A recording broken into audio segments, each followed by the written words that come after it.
യെശയ്യാ പ്രവചനം 9-ാം അധ്യായത്തിൻ്റെ 6-ാമത്തെ തിരുവെടുത്താണ്. നമുക്കൊരു ശിശു ജനിച്ചിരിക്കുന്നു.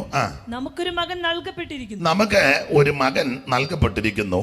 ആധിപത്യം അവന്റെ തോളിലിരിക്കും. ആധിപത്യം അവന്റെ തോളിലിരിക്കും. അവൻ അത്ഭുത മന്ത്രി. അവന് അത്ഭുത മന്ത്രി. ഒരിക്കൽ കൂടി കരമുയർത്തി ദൈവത്തെ മഹത്വപ്പെടുത്തിയാണ്. നാം വായിച്ചത് യെശയ്യാ പ്രവചനം 9-ാം അധ്യായത്തിൻ്റെ 6-ാമത്തെ തിരുവെടുത്ത. വേദപുസ്തകത്തിലെ പ്രവചന പുസ്തകങ്ങൾ ധാരാളമുണ്ട്. ആ പ്രവചന പുസ്തകങ്ങളെ രണ്ടായിട്ടാണ് നമ്മൾ സാധാരണ പഠിക്കുന്നത്. ഈ വേദപുസ്തകം തന്നെ 66 പുസ്തകമാണ്. 66, ഉൽപ്പത്തി മുതൽ വെളിപ്പാട് വരെ 66 പുസ്തകം. എന്നാൽ ചിലരുടെ കയ്യിൽ ഇച്ചിരി പുസ്തകം കൂടുതലുണ്ട്. അത് നമുക്ക് അറിയാമല്ലോ ആരുടെ കയ്യിലാണ്. അത് കാണുമ്പോഴും കേൾക്കുമ്പോഴും ഒക്കെ അറിയാം പുസ്തകം കൂടുതലുള്ള ആൾക്കാരാ ഇവരെന്ന്.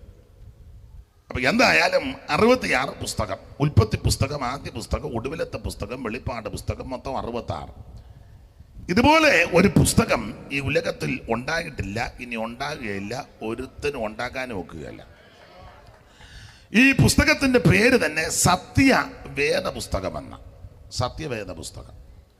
കാരണം ഇതിനകത്ത് പറഞ്ഞിരിക്കുന്ന കാര്യമെല്ലാം സത്യമാണ്.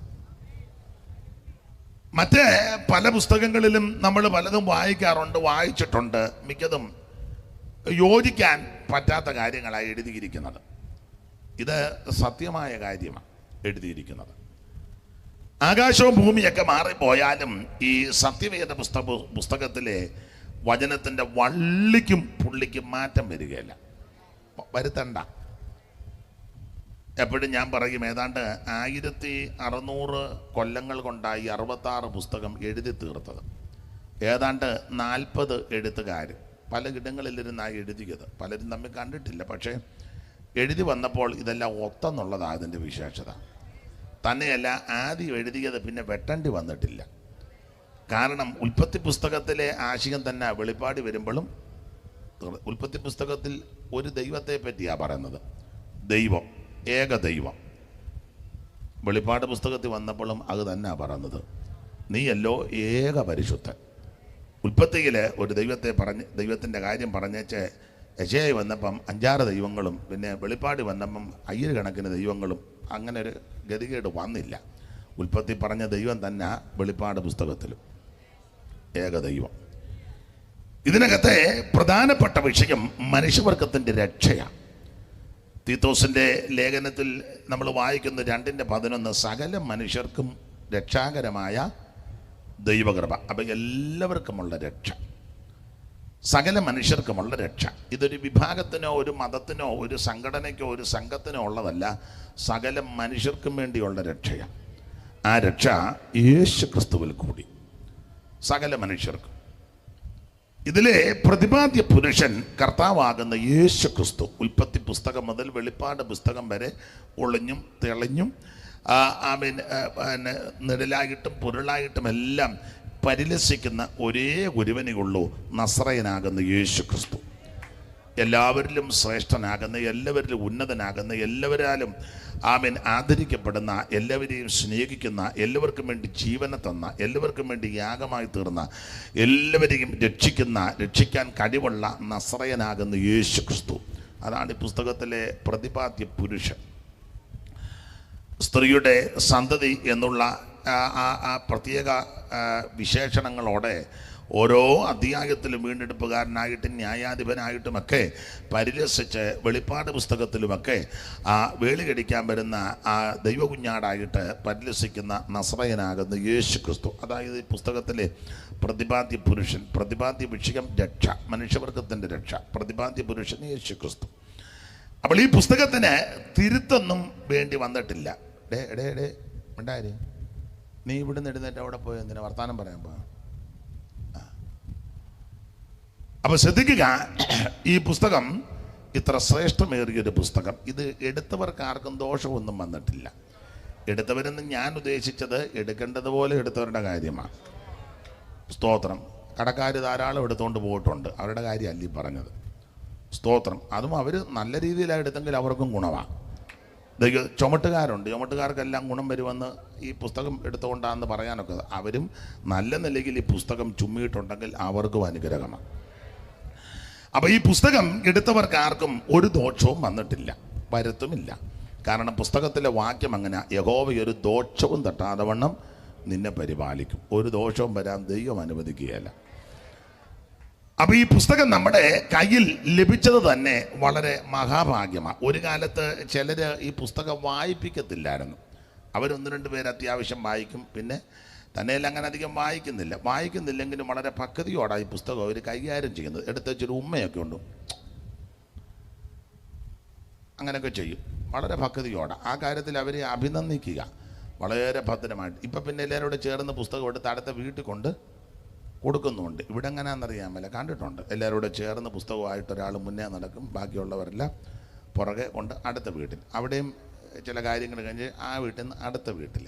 അതൊരു കൂട്ടായ്മ ബന്ധവും കൂടാ, നല്ലതാണ്. എന്തായാലും കൊള്ളാം, ഈ പുസ്തകം ഏറ്റവും ശ്രേഷ്ഠമാണ്.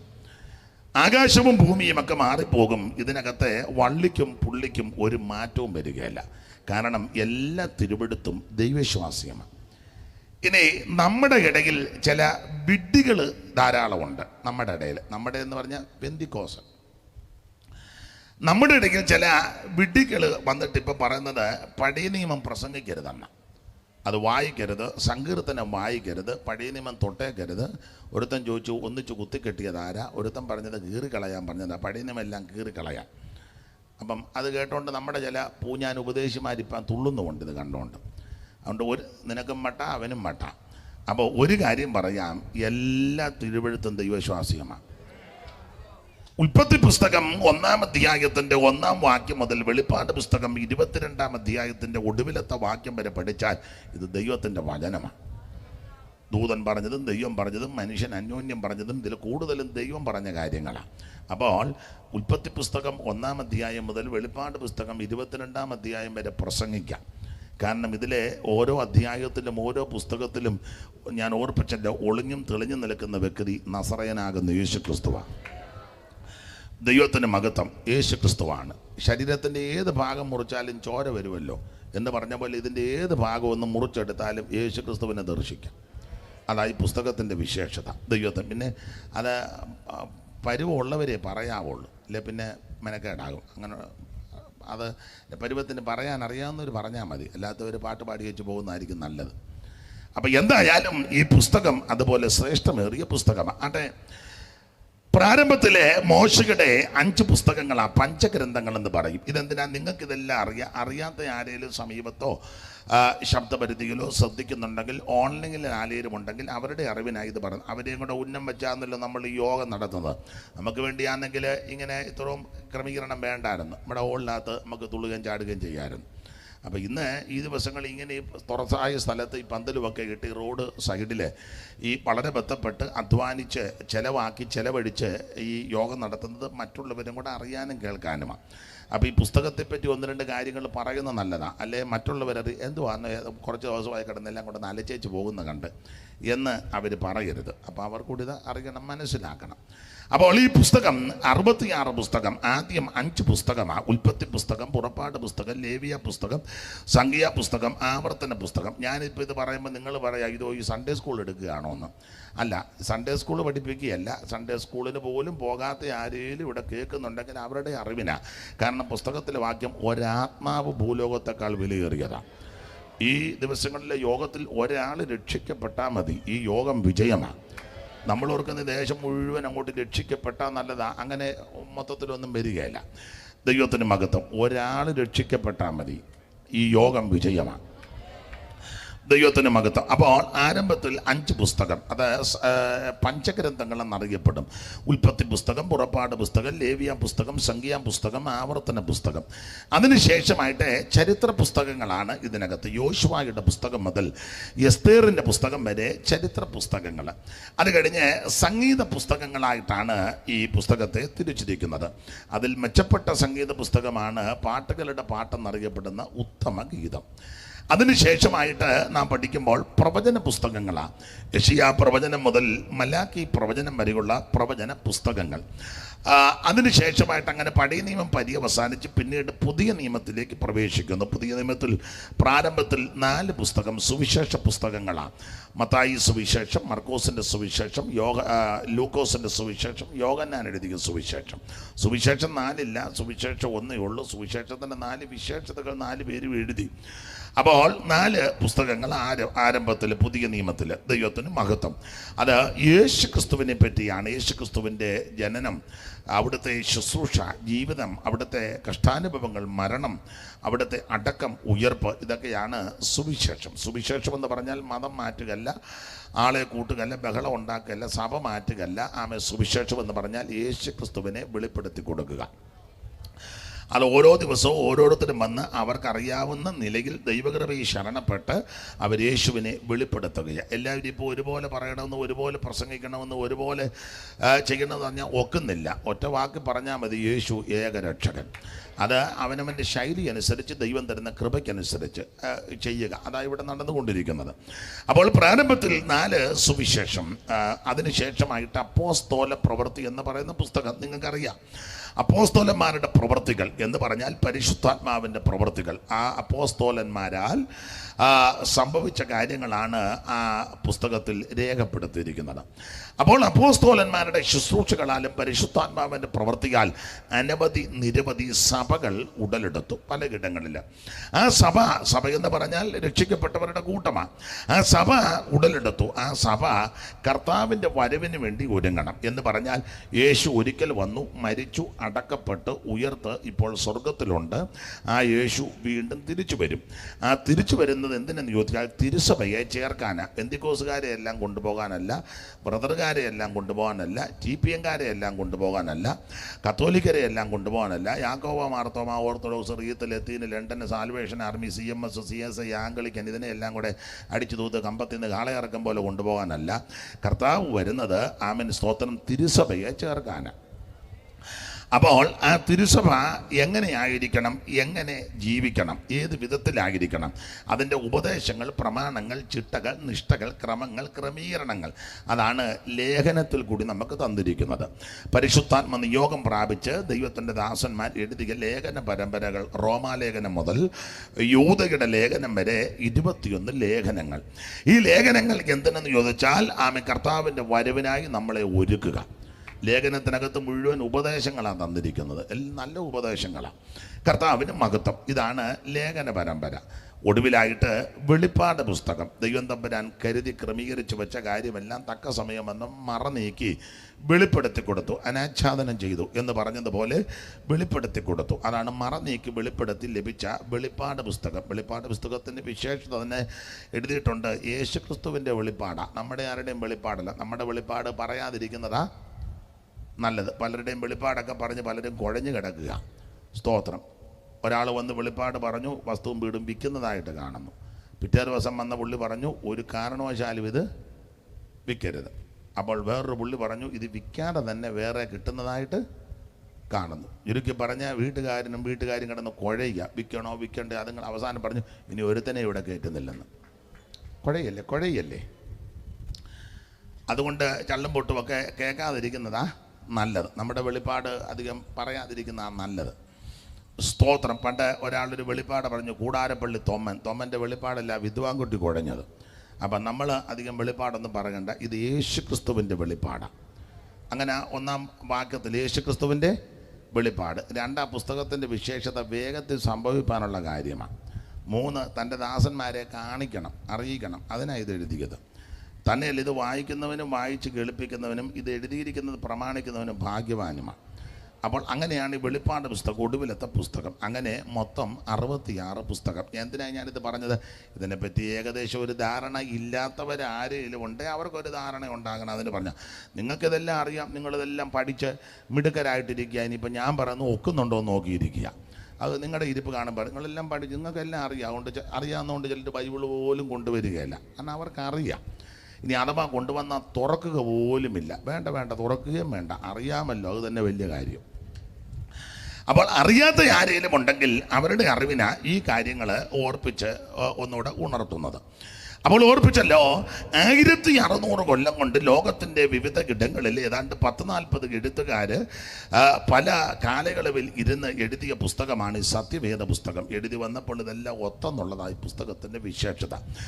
ഇതിലെ പ്രതിപാദ്യ വിഷയങ്ങളിൽ വേറൊന്ന്, ഏക ദൈവത്തെയാണ് വെളിപ്പെടുത്തിയിരിക്കുന്നത്. അത് ഇന്നും അങ്ങനെ തന്നെ. ഇതിനിടയ്ക്ക് ദൈവത്തെ മാറ്റേണ്ട ഗതികേടും വന്നിട്ടില്ല. ഈ ദൈവം അങ്ങോട്ട് മാറി നിൽക്കുക, വേറൊരു ദൈവം കയറി വരട്ടെ എന്ന് പറയേണ്ട ഗതികേടും വന്നിട്ടില്ല. ഏത് ദൈവത്തെപ്പറ്റി ഉൽപ്പത്തി 1 പറഞ്ഞിട്ടുണ്ടോ ആ ദൈവം തന്നെ ഇന്നും എന്നും എന്നേക്കും. അതായി പുസ്തകത്തിൻ്റെ വിശേഷത. ഇപ്പോഴാണ് ഓരോരോ ദൈവങ്ങളെ, ഒരു തള്ള ദൈവം കളിച്ച് വരുമ്പം അപ്പനപ്പുറം ദൈവം കളിക്കുന്നു. അപ്പോൾ അപ്പനെയും കടത്തിവിട്ട് വല്യപ്പൻ ദൈവമായിട്ട് കയറി വരുന്നു. വല്യപ്പനെ കുറ്റമ്പം വേറൊരു തള്ള സ്തോത്രം കയറി വരുന്ന ദൈവം കളിച്ച്. അപ്പം പെണ്ണുങ്ങൾക്ക് ആ ദൈവം കളിച്ചാൽ കാശ് കൂടുതൽ, ആണുങ്ങൾക്ക് അത്ര ഇല്ല. കാശ് വരുന്നെല്ലാം അടിച്ചു മാറ്റുന്നതെല്ലാം പെണ്ണുങ്ങളാണ്. അപ്പം ചുരുക്കി പറഞ്ഞാൽ ഇതൊന്നും ദൈവമല്ല. ദൈവത്തിൻ്റെതായ വിശേഷതകളുണ്ട്. ഒന്ന്, ദൈവം സർവശക്തനാണ്. അവിടുന്ന് സർവജ്ഞാനിയാണ്, സർവ്വവ്യാപിയാണ്, സർവത്തെയും നിയന്ത്രിക്കുന്നവനാണ്, സർവത്തിൻ്റെ മേൽ അധികാരമുള്ളവനാണ്. ആമേൻ സ്തോത്രം. അവിടുന്ന് ആമേൻ സർവത്തിന്മേലും ആമേൻ അധികാരമുള്ളവനാണ്. ഗതിഭേദങ്ങളുടെ ആച്ഛാദനമൊന്നും ദൈവത്തിനില്ല. ഇന്നാളൊരു ദൈവത്തിന് പനിയാണെന്ന് കേട്ടു. കോവിഡിൻ്റെ സമയത്ത് ഒരു ദൈവത്തിന് കോവിഡായിരുന്നെന്ന് കേട്ടു. അപ്പം പറഞ്ഞു, ദൈവം ഇപ്പോൾ ആരെയും കാണുന്നില്ല, കോവിഡ് കഴിഞ്ഞിട്ടേ കാണുകയുള്ളൂ. ദൈവത്തിനും പേടിയായിട്ടിരിക്കുക, മാസ്കുമൊക്കെ കെട്ടി ദൈവം കളിച്ചിരിക്കുന്ന എല്ലാം പേടിച്ചിരിക്കുക. വേറൊരു ദൈവം എന്ത് ചെയ്യുമെന്ന് ചോദിക്കുമ്പോൾ, ദൈവം അമേരിക്കയല്ല, 2 മാസം കഴിഞ്ഞേ വരുവുള്ളൂ. ദൈവത്തെ വിളിച്ചാൽ കിട്ടുക ഇല്ല, പരിധിക്ക് പുറത്താണെന്ന് പറഞ്ഞു ദൈവം. വിളിച്ചപ്പോഴല്ല. അങ്ങനെയുള്ള ദൈവങ്ങളാണ് കൂടുതലും. എന്നാൽ ഞാനും നിങ്ങളും ആരാധിക്കുന്ന സത്യദൈവം പരിധിക്ക് പുറത്തല്ല, പരിധി തന്നെ ഉണ്ട്. ഏത് സമയത്തും ആർക്കും എവിടെ ഇരുന്നും ദൈവത്തോട് കാര്യം പറയാം. ആ സത്യദൈവം, നിത്യദൈവം, ഏകദൈവം, സാക്ഷാൽ ദൈവം, ജീവനുള്ള ദൈവം, ഇന്നും ജീവിക്കുന്ന ദൈവം നമ്മുടെ നടുവിൽ ഉലാവിക്കൊണ്ടിരിക്കുക. ഏക സത്യ നിത്യ ദൈവമായ സർവജ്ഞനായ ദൈവം, ദൈവത്തിന് മഹത്വം. നാം പാടുക പുതുഗീതം, മകാത്ഭുത അവൻ ചെയ്തു. നാം പാടുക പുതുഗീതം, മകാത്ഭുതം അവൻ ചെയ്തു. തൽമലങ്കരവും വിശുദ്ധ ഭുജവും വിജയം നേടി. നമ്മുടെ ദൈവത്തെ പോൽ വലിയ ദൈവം ആരുള്ളൂ? നമ്മുടെ ദൈവത്തെ പോൽ വലിയ ദൈവം ആരുള്ളൂ? അപ്പൊ ശ്രദ്ധിക്കുക, ഏകനിത്യ സത്യ ദൈവമായ സാക്ഷാൽ ദൈവം. മോനെ, ഇതിൻ്റെ ഓളി ഇച്ചിരി താത്ത് നിൽക്കണം. എൻ്റെ ശബ്ദം മേളിൽ നിൽക്കണം. ശബ്ദം കൊള്ളുകയില്ല, എന്നാലും മേളിൽ നിൽക്കണം. കാരണം ഈ പാടി വെക്കുന്നത് പദം എന്നതാ, അതിനകത്ത് ഉപദേശ പെശകുണ്ടോ കുഴച്ചിലുണ്ടോ എന്ന് അറിയണം. ഇപ്പോഴത്തെ ഈ പാട്ട് ഏത് പാട്ടാന്ന് പോലും ചിലർക്ക് അറിയത്തില്ല. കാരണം ഇതിൻ്റെ എല്ലാം കൂടെ ഓളിയം കൂട്ടിക്കഴിഞ്ഞാൽ പിന്നെ ഒരു ഓളത്തിനങ്ങ് പോവുക. നമുക്ക് ഓളം അധികം വേണ്ട. അപ്പം ഇത് കൂടി നിൽക്കണം. അത് ഇച്ചിരി താന്ന് നിൽക്കണം. അത് അവരോട് പിണക്കം ഉണ്ടായിട്ടല്ല. പുസ്തകത്തിൽ വാക്യം അങ്ങനെ, സംഗീതക്കാർ മുമ്പിലും വീണക്കാരെല്ലാം പിമ്പിലും. പുസ്തകത്തിലെ വാക്യം അതായതുകൊണ്ട്. അപ്പം എന്തായാലും ശ്രദ്ധിക്കുക, നിത്യനായ ദൈവം, ഏകദൈവം, സത്യദൈവം, ദൈവത്തിന് മഹത്വം, കർത്താവിന് മഹത്വം. ഞാൻ എപ്പോഴും പറയും, സംഗീത ശുശ്രൂഷ വളരെ അനുഗ്രഹമാണ്. ദാവീദിൻ്റെ കാലത്ത് പാട്ടുകാരെ സെലക്ട് ചെയ്താണ് നിർത്തിയിരിക്കുന്നത്. നമ്മുടെ എല്ലാ ശുശ്രൂഷകൾക്കും സംഗീത ശുശ്രൂഷയ്ക്ക് പ്രാധാന്യമുണ്ട്. ഇതൊരു വലിയ മഹനീയമായ ശുശ്രൂഷയാണ് സംഗീത ശുശ്രൂഷ. അതാ ദൈവവചനത്തിൻ്റെ അടിസ്ഥാനത്തിലും ക്രമത്തിലും വിധത്തിലുമൊക്കെ ചെയ്താൽ വളരെ അനുഗ്രഹമാണ്.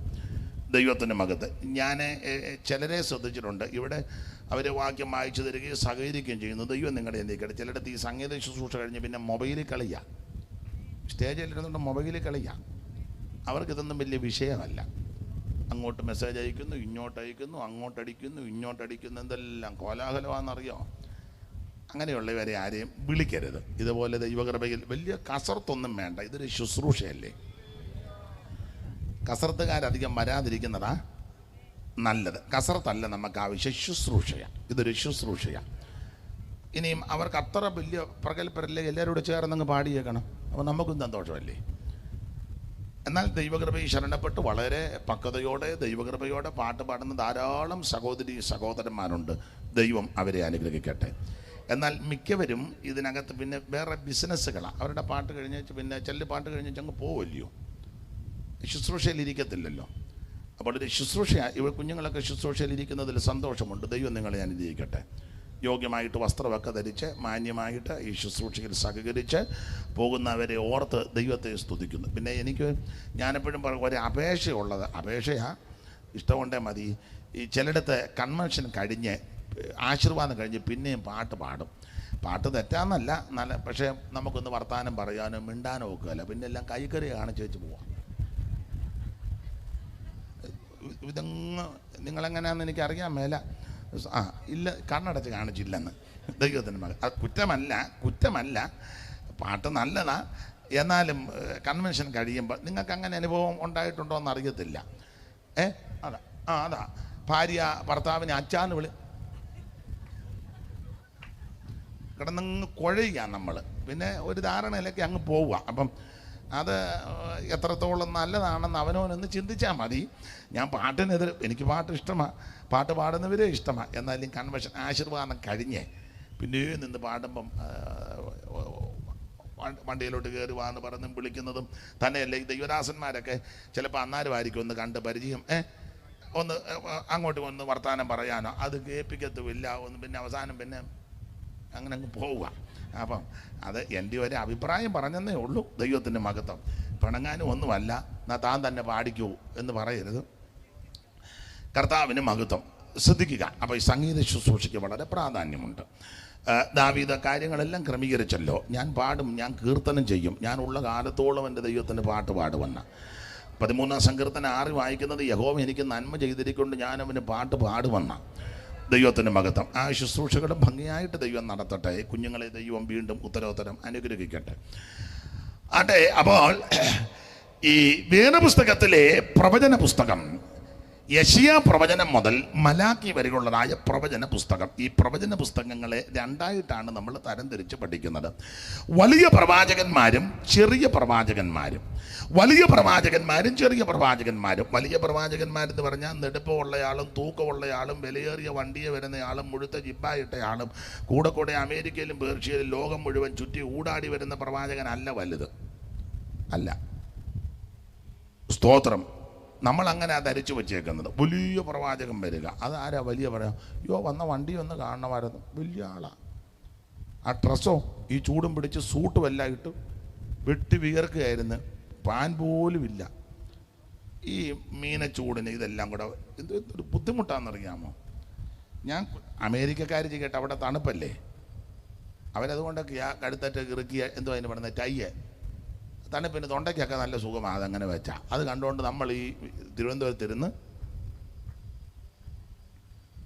എന്നിട്ട് പറയുക ഫാനെല്ലാം ഇങ്ങോട്ട് വെച്ചോളാൻ, പുകച്ചിലെടുക്കുക. ഞാൻ ഇടയ്ക്ക് കയറി ഒന്ന് പറഞ്ഞതേ ഉള്ളൂ, നിങ്ങൾക്ക് യോഗ്യമെന്ന് തോന്നുന്നത് ചെയ്യുക. കർത്താവിൻ്റെ മഹത്വം. അപ്പം നമ്മൾ ധരിച്ചു വച്ചിരിക്കുന്നത് അങ്ങനെയുള്ളവരാ വലിയ പ്രവാചകന്മാരെന്ന് അല്ല. അത് നമ്മുടെ മാനുഷിക ചിന്തകളാണ്. വലിയ പ്രവാചകന്മാരും ചെറിയ പ്രവാചകന്മാരെന്ന് പറഞ്ഞാൽ പ്രവചനത്തിൻ്റെ ആഴവും പ്രവചനത്തിൻ്റെ ശ്രേഷ്ഠതയനുസരിച്ച വലിയ പ്രവാചകൻ ചെറിയ പ്രവാചകൻ എന്ന് തരംതിരിച്ചിരിക്കുന്നത്. അധികം വിവരിക്കുന്നില്ല.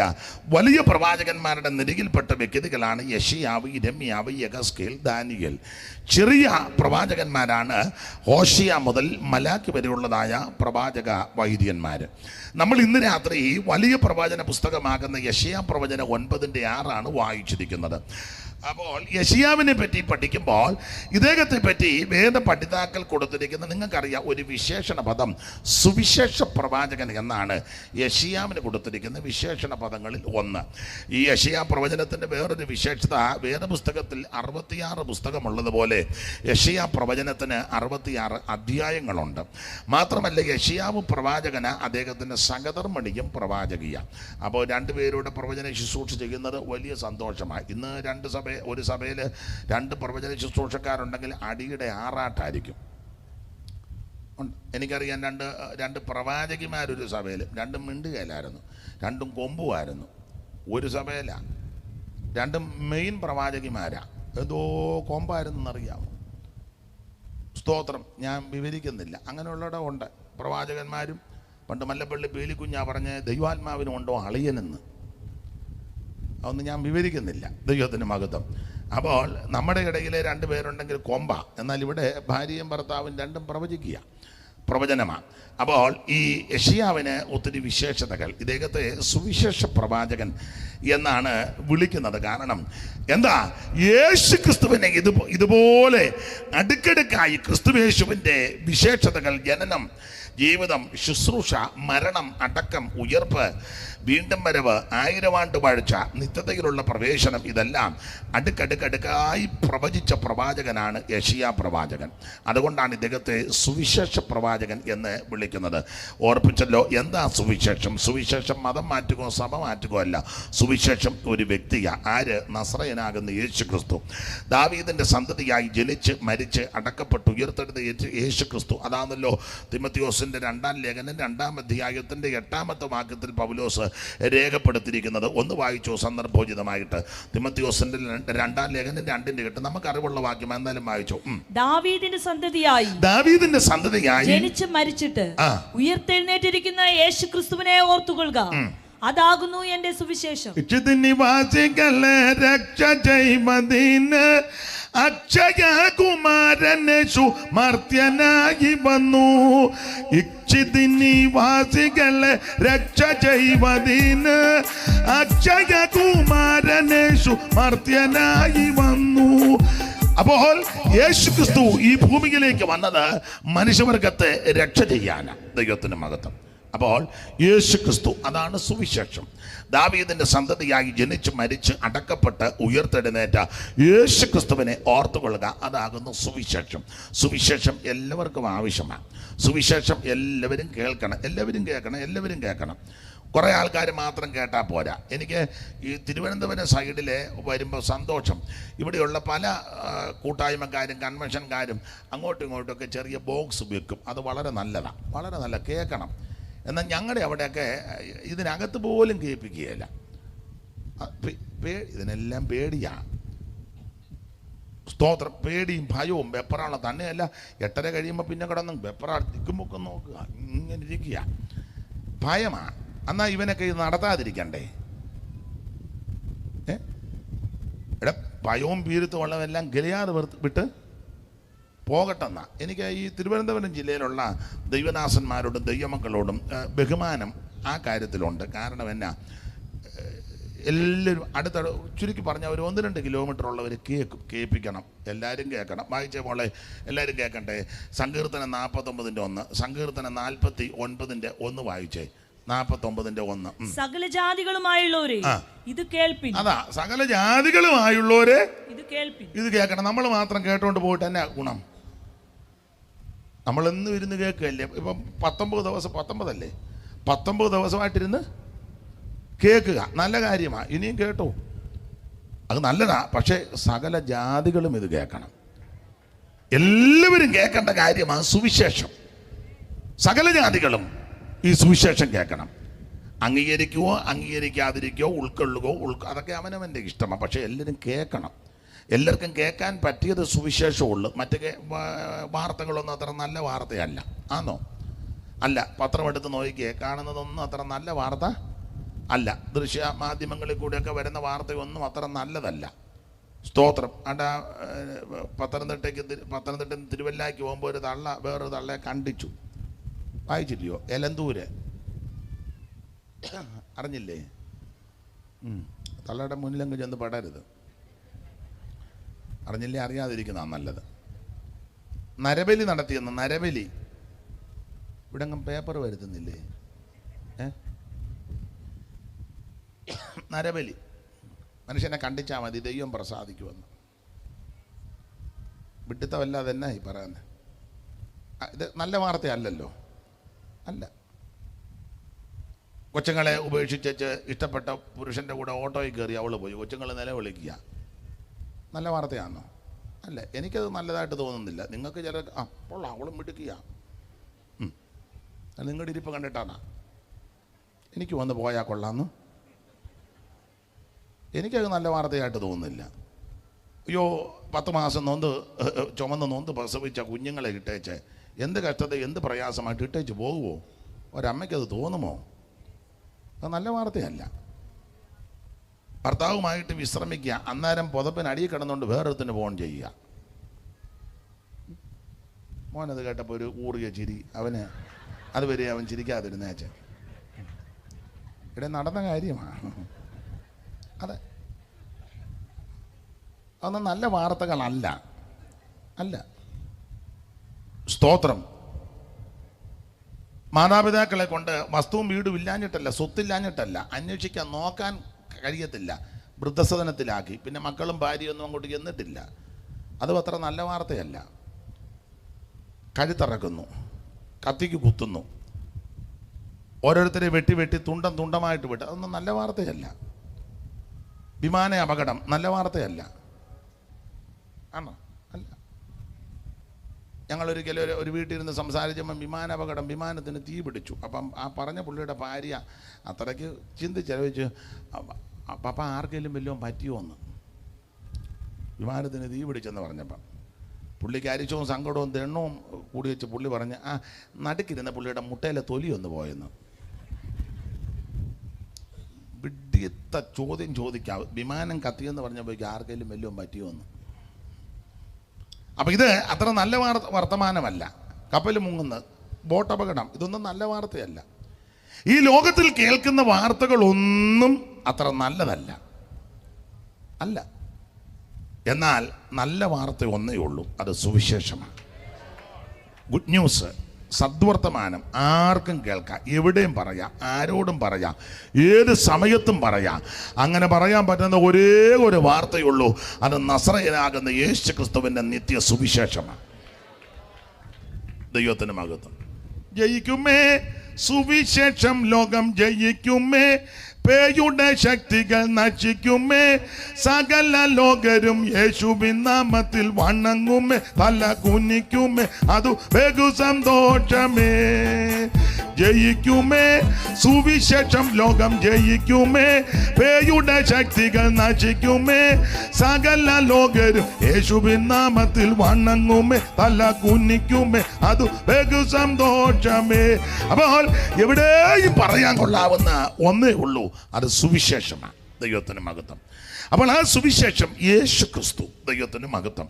ആ യേശു ക്രിസ്തുവിൻ്റെ തിരുപ്പിറവി മുതൽ, അവിടുത്തെ തിരുജനനം മുതൽ, ആമേൻ, അടക്കവും മരണവും അടക്കവും പുനരുത്ഥാനവും 1000 ആണ്ട് വാഴ്ചയെല്ലാം അടുക്കടുക്കടുക്കായി പ്രവചിച്ച പ്രവാചകനാണ് യെശയ്യാ പ്രവാചകൻ. എവിടെ ജനിക്കുമെന്ന്, ആമേൻ, സ്തോത്രം, പ്രവചന പുസ്തകത്തിൽ രേഖപ്പെടുത്തി. എങ്ങനെ ജനിക്കും, ഏത് വിധത്തിൽ ജനിക്കും, ഇതെല്ലാം ആമേൻ യെശയ്യാവ് രേഖപ്പെടുത്തിയിട്ടുണ്ട്. നിങ്ങൾക്ക് ആ ഭാഗമൊക്കെ അറിയാം. 7:14 ഒക്കെ ചേർത്ത് പഠിക്കുമ്പോൾ ആ കാര്യം ബോധ്യപ്പെടുന്നുണ്ടല്ലോ. നമ്മൾ ഇന്ന് രാത്രി 9-ാം അധ്യായത്തിൻ്റെ 6-ാമത്തെ തിരുവെടുത്താണ് ചിന്തയ്ക്ക് അടിസ്ഥാനമായിട്ട് വായിച്ചത്. അതിൽ ഒരു പദമാണ് ഇന്ന് രാത്രി എടുത്ത് ചില കാര്യങ്ങൾ ഓർപ്പിക്കുവാൻ കർത്താവ് ശരണപ്പെടുന്നത്.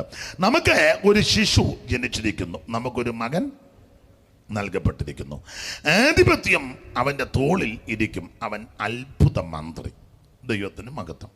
നമ്മുടെ കർത്താവാകുന്ന ക്രിസ്തുവേശു ജനിക്കുന്നതിന് 1700 കൊല്ലം മുമ്പ് പ്രവചനാത്മാവിൽ നിറഞ്ഞ ക്രിസ്തുവേശുവിൻ്റെ തിരുപ്പിറവിയെ കണ്ടുകൊണ്ട് പറഞ്ഞ അല്ലെങ്കിൽ അറിയിച്ച പ്രവചന സൂക്തമാണ് ഇന്ന് രാത്രി വായിച്ചത്. ഇത് കർത്താവാകുന്ന യേശു ക്രിസ്തുവിനെ പറ്റിയാണെന്നുള്ളതിന് യാതൊരു തർക്കവുമില്ല. യേശു ക്രിസ്തു ദൈവം അല്ലെന്ന് പറയുന്ന വിഡ്ഢിയാന്മാർ ധാരാളമുണ്ട്. ദൈവത്തിൻ്റെ മകത്ത് അവർക്ക് അതിൽ തന്നെ ഒരു വാക്യം കുഴപ്പമുണ്ട്, ദൈവമാണെന്ന്. വായിച്ചേ അടുത്ത വാക്യം. അവൻ അത്ഭുത മന്ത്രി, അവൻ അത്ഭുത മന്ത്രി, വീരനാം ദൈവം. മതി, ദൈവമാണ് തെളിഞ്ഞു. അപ്പോൾ യേശു ക്രിസ്തു ദൈവമല്ല എന്ന് വാദിക്കുന്ന, ശഠിക്കുന്ന, തർക്കിക്കുന്നവർക്ക് ഇപ്പോൾ ഒരു വാക്യം ഇതുണ്ട്. വേറെ ഇഷ്ടം പോലെ വാക്യമുണ്ട്. അത് നമ്മുടെ വിഷയം ഇപ്പം അതല്ലാത്തതുകൊണ്ട് അങ്ങോട്ട് പോകേണ്ടെന്ന് നിങ്ങൾക്കറിയാം. യേശു ക്രിസ്തു നിത്യദൈവമാണ്, സത്യദൈവമാണ്, ഏകദൈവമാണ്, സാക്ഷാൽ ദൈവമാണ്, ജീവനുള്ള ദൈവമാണ്. ഇന്നും ആ സർവശക്തനായ ദൈവം ജീവിക്കുന്നു. അപ്പോൾ യേശു ക്രിസ്തു ഇവിടെ വായിക്കുന്നത് അത്ഭുത മന്ത്രി. നമ്മുടെ കർത്താവ് അത്ഭുതം കണ്ട മന്ത്രിയാ. അവിടുന്ന് അത്ഭുത ചെയ്യുവാൻ കഴിവുള്ളവനാ. ഇന്ന് രാത്രിയും ആ കർത്താവ് നമ്മുടെ നടുവിൽ വന്നിട്ടുണ്ട്. മാറത്ത് പൊൻകച്ച കെട്ടിയവനായി, ചുട്ടുപടിപ്പിച്ച വെള്ളോടിന് സദൃശമുള്ള പാദമുള്ളവനായി, 7 നക്ഷത്രം വലങ്കയിൽ പിടിച്ച് നിലവിളക്കയുടെ നടുവിൽ നിലയങ്കി ധരിച്ച് നടകൊള്ളുന്ന നസ്രായൻ ഇന്ന് രാത്രിയിലും നമ്മുടെ നടുവിൽ വന്നിട്ടുണ്ട്. ധന്യനായ ഏകാധിപതിയും താൻ മാത്രം അമർത്യതയുള്ളവനും ആരും കാണാത്തവനും കാണാൻ പാടില്ലാത്തവനുമായ ആ നസ്രയനായ ദൈവം യേശു ക്രിസ്തു ഇന്ന് രാത്രി നമ്മുടെ നടുവിലുണ്ട്. അവിടുത്തെ വിശേഷത അവിടുന്ന് അത്ഭുത മന്ത്രിയാണ്. ദൈവത്തിന് മഹത്വം. ഇന്ന് രാത്രി ക്രിസ്തുയേശുവിൻ്റെ 1-2 അത്ഭുതങ്ങൾ നിങ്ങൾക്കെല്ലാം അറിവുള്ള കാര്യമാണ്. ഞാൻ ഇന്ന് രാത്രി ലളിതമായിട്ട്, വളരെ ചുരുക്കമായിട്ട് ലളിതമായിട്ടാണ് പറയുന്നത്. ഇനി പറയുമ്പോൾ നിങ്ങൾക്ക് ഇത് പറയാനാണോ ഈ ഇത്രയും ബന്ധപ്പെട്ട് വന്നത്? അത് എന്നെ കൊണ്ട് ഇതേ ഒക്കുള്ളൂ. ദൈവത്തിൻ്റെ മഹത്വം. എന്നെ കൊണ്ട് ഒക്കുന്നതല്ലേ എനിക്ക് ഒക്കുള്ളൂ. ദൈവത്തിൻ്റെ മഹത്വം. ചിലർ കൺവെൻഷനൊക്കെ വിളിക്കുമ്പം പറയും, ഡേറ്റ് ചോദിക്കും. അപ്പം ഞാൻ പറയും, എന്നാ തുടങ്ങുന്നത്? ഇന്ന ദിവസം. അയ്യോ, അത് ആദ്യ ദിവസമല്ലേ? ഞാൻ പറഞ്ഞു, കുഴപ്പമില്ല, ആദ്യ ദിവസം വരാം. ആദ്യ ദിവസം വന്നാലും ഒടുവിലത്തെ ദിവസം വന്നാലും എന്നെ ഏൽപ്പിച്ചതല്ലേ എനിക്ക് ചെയ്യാൻ പറ്റുള്ളൂ. അതോ ആദ്യ ദിവസം വന്ന് നിന്നുകൊണ്ട് പറയും, ഒടുവിലത്തെ ദിവസം വരുമ്പം ശീർഷാസനത്തിൽ നിന്നാണ് പറയുന്നത്. അന്നവരും ഇങ്ങനെ ഒക്കുള്ളൂ. എന്നെ ഏൽപ്പിച്ചതേ ഒക്കൂ. ഇവിടെ ഇരിക്കുന്ന കർത്തദാസന്മാരെല്ലാം അവനവനെ ഏൽപ്പിച്ചത് ചെയ്യാൻ എല്ലാവരും ദൈവം ശുശ്രൂഷ ഏൽപ്പിച്ചിട്ടുണ്ട്. ഇവിടെ ഇരിക്കുന്ന കുഞ്ഞുങ്ങൾ മുതൽ പ്രായമുള്ളവർ എല്ലാവരെയും ഒരേ ശുശ്രൂഷ ദൈവം ഏൽപ്പിച്ചിട്ടുണ്ട്. ഇവിടെ ദൈവം ശുശ്രൂഷ തരാത്ത ആരും വന്നിട്ടില്ല. അതെന്താണെന്ന് മനസ്സിലാക്കി അതിനനുസരിച്ച് നമ്മുടെ ജീവിതത്തെ കൊണ്ടുപോയാൽ നമ്മൾ ധന്യരാണ്. ഇപ്പോൾ ഞാൻ എൻ്റെ കൈ മയ്യിക്കിരിക്കുന്നത് കൊണ്ട് ഞാൻ പ്രസംഗിക്കുന്നു. പക്ഷേ ഇവിടെ ഇരിക്കുന്ന ദൈവദാസന്മാർ എനിക്ക് വേണ്ടി പ്രാർത്ഥിക്കുന്നുണ്ട്. അതൊരു വലിയ ശുശ്രൂഷയാണ്. ഇവർ ഈ സ്റ്റേജിൽ നിന്ന് വിഘടിച്ചിരുന്നാലോ ഈ ശുശ്രൂഷ വിജയിക്കത്തില്ല. ഈ കുഞ്ഞുങ്ങൾ പാട്ട് പാടുകയും വാക്യം വായിച്ചു തരികയും ഈ പിയാനോ വർക്ക് ചെയ്യുന്നു, അതെല്ലാം ശുശ്രൂഷയുടെ ഭാഗമാണ്. ഇത് മാത്രമല്ല, നിങ്ങൾ വന്നിരിക്കുന്നു. നിങ്ങൾ വന്നിരുന്നില്ലേ ആരോട് പറയാനാ? അല്ലേ? നിങ്ങൾ ചിലരിന്ന് ഉറങ്ങുക, എന്നാലും അതൊക്കെ വലിയ കാര്യമാണ്. ഇവിടെ വന്നിരുന്നേ ഉറങ്ങുന്നത്, അതൊക്കെ വലിയ കാര്യമാണ്. വീട്ടിൽ നിന്ന് ഉറങ്ങിയാലോ അതൊരു ശുശ്രൂഷയാണ്. എല്ലാവരും ഇവിടെ വന്നിരിക്കുന്ന എല്ലാവർക്കും ദൈവം ശുശ്രൂഷ തന്നിട്ടുണ്ട്. ചില സ്തോത്രം പറയുന്നു, വചനം പ്രസംഗിക്കും, അതൊരു വലിയ ശുശ്രൂഷയാണ്. അവർ മൈക്ക് ഓപ്പറേറ്റ് ചെയ്യുന്നു. ഇതിന് അവർ ഒത്തിരി സാധനം ഇരിക്കുക, അങ്ങോട്ടും ഇങ്ങോട്ടും തിരിച്ചാൽ ഞാൻ കുഴയേ ഉള്ളൂ. അപ്പോൾ അതുങ്ങൾ ശ്രദ്ധിച്ചിരിക്കുക. ഇല്ലേ? ഇത് പകർത്തിക്കൊണ്ടിരിക്കുന്ന പ്രിയപ്പെട്ടവർ, അവർ ഒരാൾ നിൽക്കുന്നു, ഒരാളത് നോക്കിക്കൊണ്ടിരിക്കുന്നു, അതെല്ലാം ശുശ്രൂഷയുടെ ഭാഗമാണ്. അവിടെ മാന്യ സഹോദരന്മാർ കസേര ഇട്ട് കൊടുക്കുന്ന ആൾക്കാരെ ക്ഷണിച്ച്, അതെല്ലാം ശുശ്രൂഷയാണ്. എല്ലാവരും സ്റ്റേജിലിരുന്നാൽ പിന്നെ കസേര ഇട്ട് കൊടുക്കാൻ ആരുണ്ട്? സ്തോത്രം. അപ്പോൾ ഇവിടെ ഇരിക്കുന്ന എല്ലാവരെയും ദൈവം ശുശ്രൂഷ തന്നിട്ടുണ്ട്. ദൈവം എല്ലാവരെയും ഓരോ ഏൽപ്പിച്ചിട്ടുണ്ട്. അതെന്താണ്? ഇനി യോഗം കഴിഞ്ഞ് കസേര മടക്കി അടുക്കി വെക്കുന്ന ഒരു വലിയ ശുശ്രൂഷയാണ്. അതെ, വലിയ ശുശ്രൂഷയാണ്. സ്തോത്രം. ചിലപ്പോൾ ഈ സ്റ്റേജിൽ ചിലപ്പോൾ ആൾക്കാർ വൈകിട്ട് വിശ്രമിക്കുന്നുണ്ടായിരിക്കും, അതുപോലെ ശുശ്രൂഷയാണ്. നമ്മളെല്ലാം പോയി സുഖമായിട്ട് കിടന്നുറങ്ങുമ്പോൾ കൊതുകടി കൊണ്ട് 1-2 പേര് അല്ല, ഇതൊന്നും ചിലർ ശ്രദ്ധിക്കത്തേ ഇല്ല. നമ്മൾ പോയി അകത്ത് കിടന്ന് നല്ല പൂണൻ്റെ തീറ്റയും തിന്നേച്ച് കട്ടിയുള്ള പുതപ്പിന് AC ഇട്ട് സുഖമായിട്ട് കിടക്കുക. അപ്പോൾ ഇവിടെ കൊതുകിൻ്റെ കടിയും കൊണ്ട് കിടക്കുന്നവരും ചിലപ്പം കണ്ടെന്ന് വരാം. അതൊക്കെ ഒരു ശുശ്രൂഷയാണ്. മനസ്സിലായോ? അടുക്കളയിൽ പെരുമാറുന്നതൊരു വലിയ ശുശ്രൂഷയാണ്, അല്ലേ? അതെ.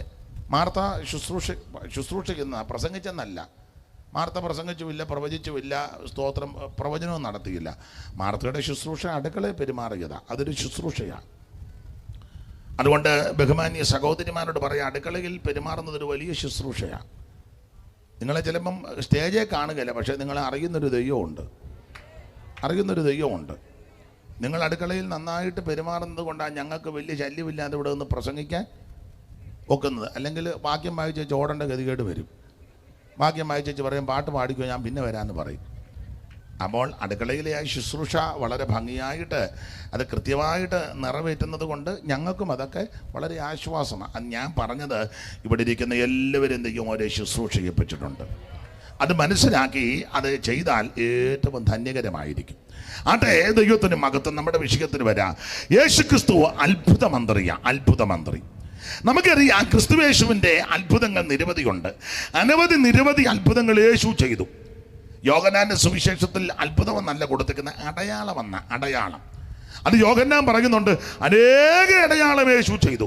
അതെല്ലാം കൂടെ എഴുതിയ പുസ്തകം ലോകത്തിൽ പോലും ഒതുങ്ങത്തില്ലെന്ന 21:25 വായിച്ച യോഹന്നാൻ 21:25 പെട്ടെന്ന് വായിച്ചു. യേശു ചെയ്തത് ആ. മറ്റു പലതുമുണ്ട്. നമ്മുടെ കർത്താവാകുന്ന യേശു ക്രിസ്തു ചെയ്ത അനവധി നിരവധി അത്ഭുതങ്ങളുണ്ട്.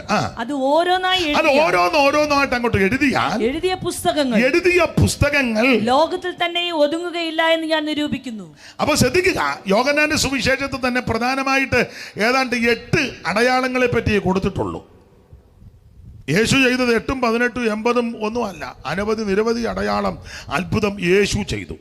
അതെല്ലാം കൂടെ എഴുതിയ പുസ്തകം ലോകത്തിൽ പോലും ഒതുങ്ങത്തില്ല. എന്നാൽ നമ്മുടെ ഇടയിൽ ഒരടയാളം ചെയ്താൽ മതി, പിന്നെ അതായിരിക്കും എടുത്തിട്ട് പിള്ളേരുടെ ഭാഷ പറഞ്ഞാൽ കീച്ചുന്നത്. എങ്ങനെയോ ഒരു രോഗി എന്തോ ഇത് വെച്ചോണ്ട് വരികയല്ല, എന്നെ അതിന് പറയുന്നത് വീൽ ചെയറല്ലെന്ന് കക്ഷത്തിൽ വെച്ച് സ്ട്രെച്ചറോ എന്തേലും ആട്ടെ, മനസ്സിലായോ? അതറിഞ്ഞാൽ മതി. പ്രാർത്ഥിച്ചപ്പോൾ അത് കളഞ്ഞു, പുള്ളി നടന്നു. ദൈവം അത്ഭുതം ചെയ്തതാണ്. പിന്നെ ഈ പ്രാർത്ഥിച്ച പുള്ളി പോകുന്നിടത്തല്ല ഇതിൻ്റെ പരസ്യമാണ്. ഒരത്ഭുതം ചെയ്തു. ഇതെടുത്തിട്ട പുള്ളി വരുമ്പോഴെല്ലാം ഇത് കാണിക്കുക. സ്തോത്രം. നിങ്ങൾക്ക് മനസ്സിലാകുന്നില്ല. ആരേലും എവിടെയും ഒരു അത്ഭുതം അവർ ചെയ്യുന്നതല്ല, ദൈവം ചെയ്യുന്നതാ. പക്ഷെ അവരുടെ ശുശ്രൂഷയിലായിരിക്കും നടന്നത്, ആയിക്കോട്ടെ. പിന്നെ അതെടുത്തിട്ടാണ് പ്രകസനമെല്ലാം നടത്തുന്നത്. എന്നാൽ യേശു അങ്ങനല്ല. 1, 2, 10, 100 ഒന്നുമല്ല, അനവധി നിരവധി അത്ഭുതം യേശു ചെയ്തു. അതെല്ലാം കൂടെ എഴുതിയ പുസ്തകം ലോകത്തിൽ പോലും ഒതുങ്ങത്തില്ല. ദൈവത്തിന് മഹത്വം. എന്നാൽ ഏതാനും ചില അത്ഭുതങ്ങളെ പുസ്തകത്തിൽ കൊടുത്തിട്ടുള്ളൂ. അതെന്തിനാ കൊടുത്തേക്കുന്നത്? 20-30 വായിച്ച 20-30 യോഹന്നാൻ. ഈ പുസ്തകത്തിൽ എഴുതിയിരിക്കുന്നതല്ലാതെ മറ്റനേകം അടയാളങ്ങളും യേശു ക്രിസ്തു തന്റെ ശിഷ്യന്മാർ ചെയ്തെന്ന. യേശു ചെയ്ത അടയാളമില്ല. അങ്ങനെ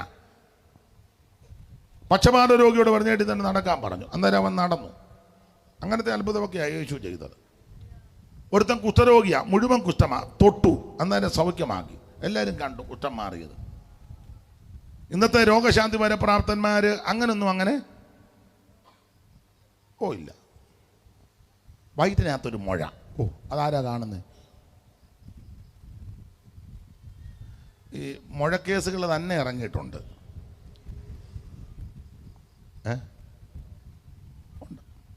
ഞാനതിന് എതിര് പറഞ്ഞതല്ല.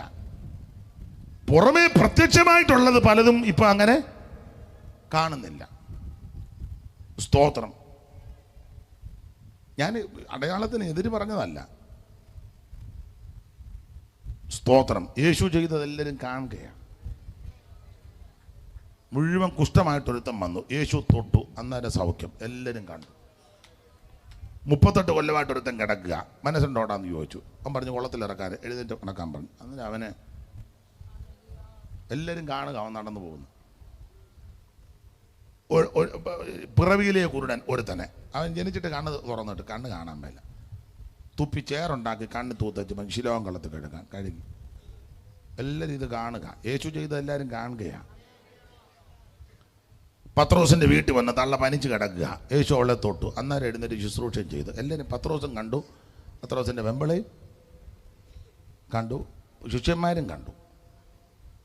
യേശു എല്ലാവരും കാണുകയാണ് ചെയ്തതല്ല. നമ്മുടെ പല പുള്ളിക്കാരും ആരും കാണാത്ത രോഗശാന്തിയാണ്. അതായത് വ്യത്യാസമുണ്ട്. ഒന്നുകൂടെ 30-ാം വാക്യം വായിച്ചേ മോളെ.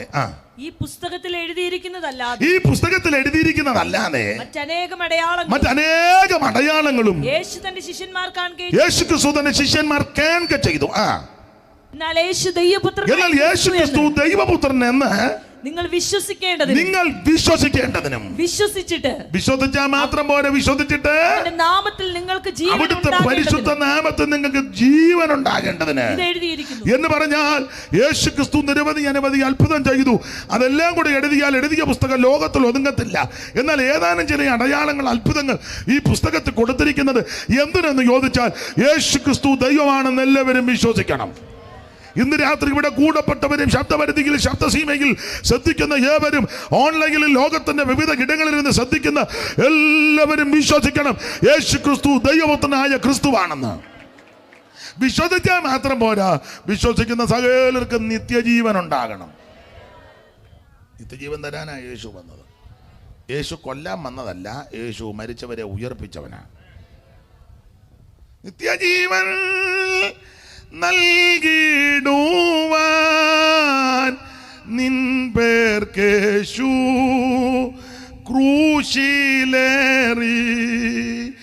നിത്യജീവൻ നൽകിടുവാൻ നിൻ പേർക്കേശു ക്രൂശിലേറി.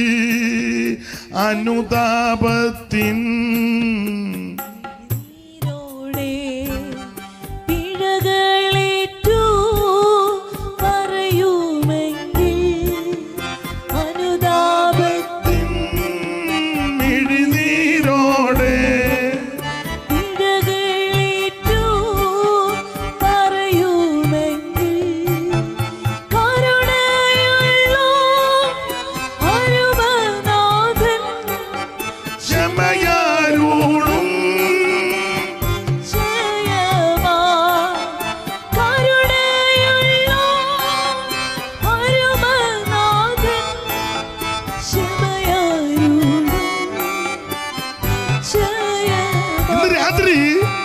നിത്യജീവൻ തരുവാനാ യേശു സ്വർഗമഹിമകൾ വെടിഞ്ഞ് ഈ ലോകത്തിലേക്ക് ഇറങ്ങി വന്നത്. അപ്പൊ എന്തിനാ ഈ അടയാളങ്ങൾ ചിലത് മാത്രം രേഖപ്പെടുത്തിയിരിക്കുന്നത്? യേശു ക്രിസ്തു ആമൻ നിത്യദൈവം, സത്യദൈവം, ഏക ദൈവം, നിത്യജീവൻ കൊടുക്കുന്ന ദൈവമെന്ന് വിശ്വസിക്കണം. വിശ്വസിച്ചാൽ മാത്രം പോരാ, ആ വിശ്വാസത്താൽ എല്ലാവർക്കും നിത്യത കരസ്ഥമാക്കണം. അതിനായത് അങ്ങനെയെങ്കിലും ഒന്ന് രണ്ട് യേശു ക്രിസ്തു ചെയ്ത അത്ഭുതങ്ങൾ നമുക്ക് അറിവുള്ള കാര്യമാണ്. സൺഡേ സ്കൂൾ മുതൽ നമ്മൾ പഠിക്കുന്ന വിഷയമാ യേശു ക്രിസ്തുവിന്റെ ആദ്യത്തെ അത്ഭുതം. ഏതാ മോളെ? അവളോടല്ലേ ചോദിച്ചു.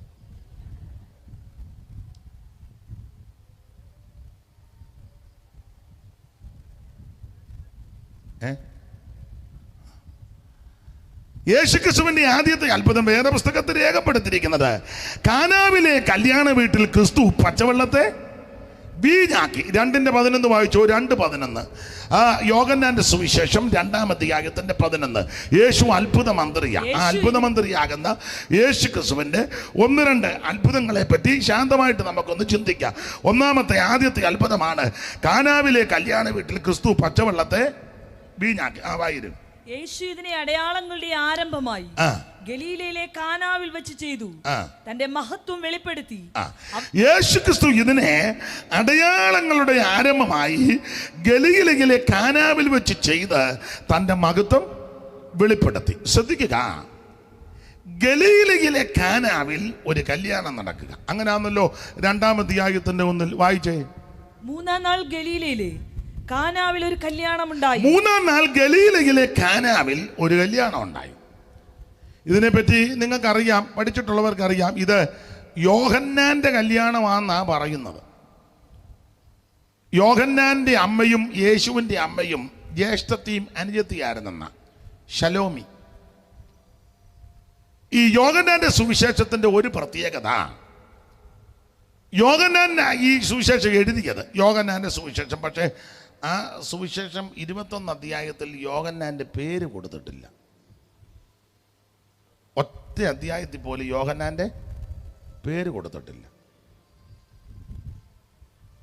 നമ്മളായിരുന്നല്ലോ എല്ലാ അധ്യായത്തിലും നമ്മുടെ പേര് കൊടുത്തേനെ. നമ്മുടെ നോട്ടീസ് തന്നെ നമ്മുടെ പേര് ചെറുതായ ആ നോട്ടീസെല്ലാം കൂടെ കത്തിച്ചു വീണ്ടും നോട്ടീസ് അടിക്കും. അങ്ങനെ നോട്ടീസ് ഇറക്കിയ ആൾക്കാരെ എനിക്കറിയാം. സെൻട്രൽ പാസ്റ്ററുടെ പേര് അല്പം ചെറുതായിപ്പോയി. അത് പ്രസ്സുകാർ ചെയ്തതാണ്, അല്ലാതെ കൊടുത്തവൻ്റെ കുഴപ്പമല്ല.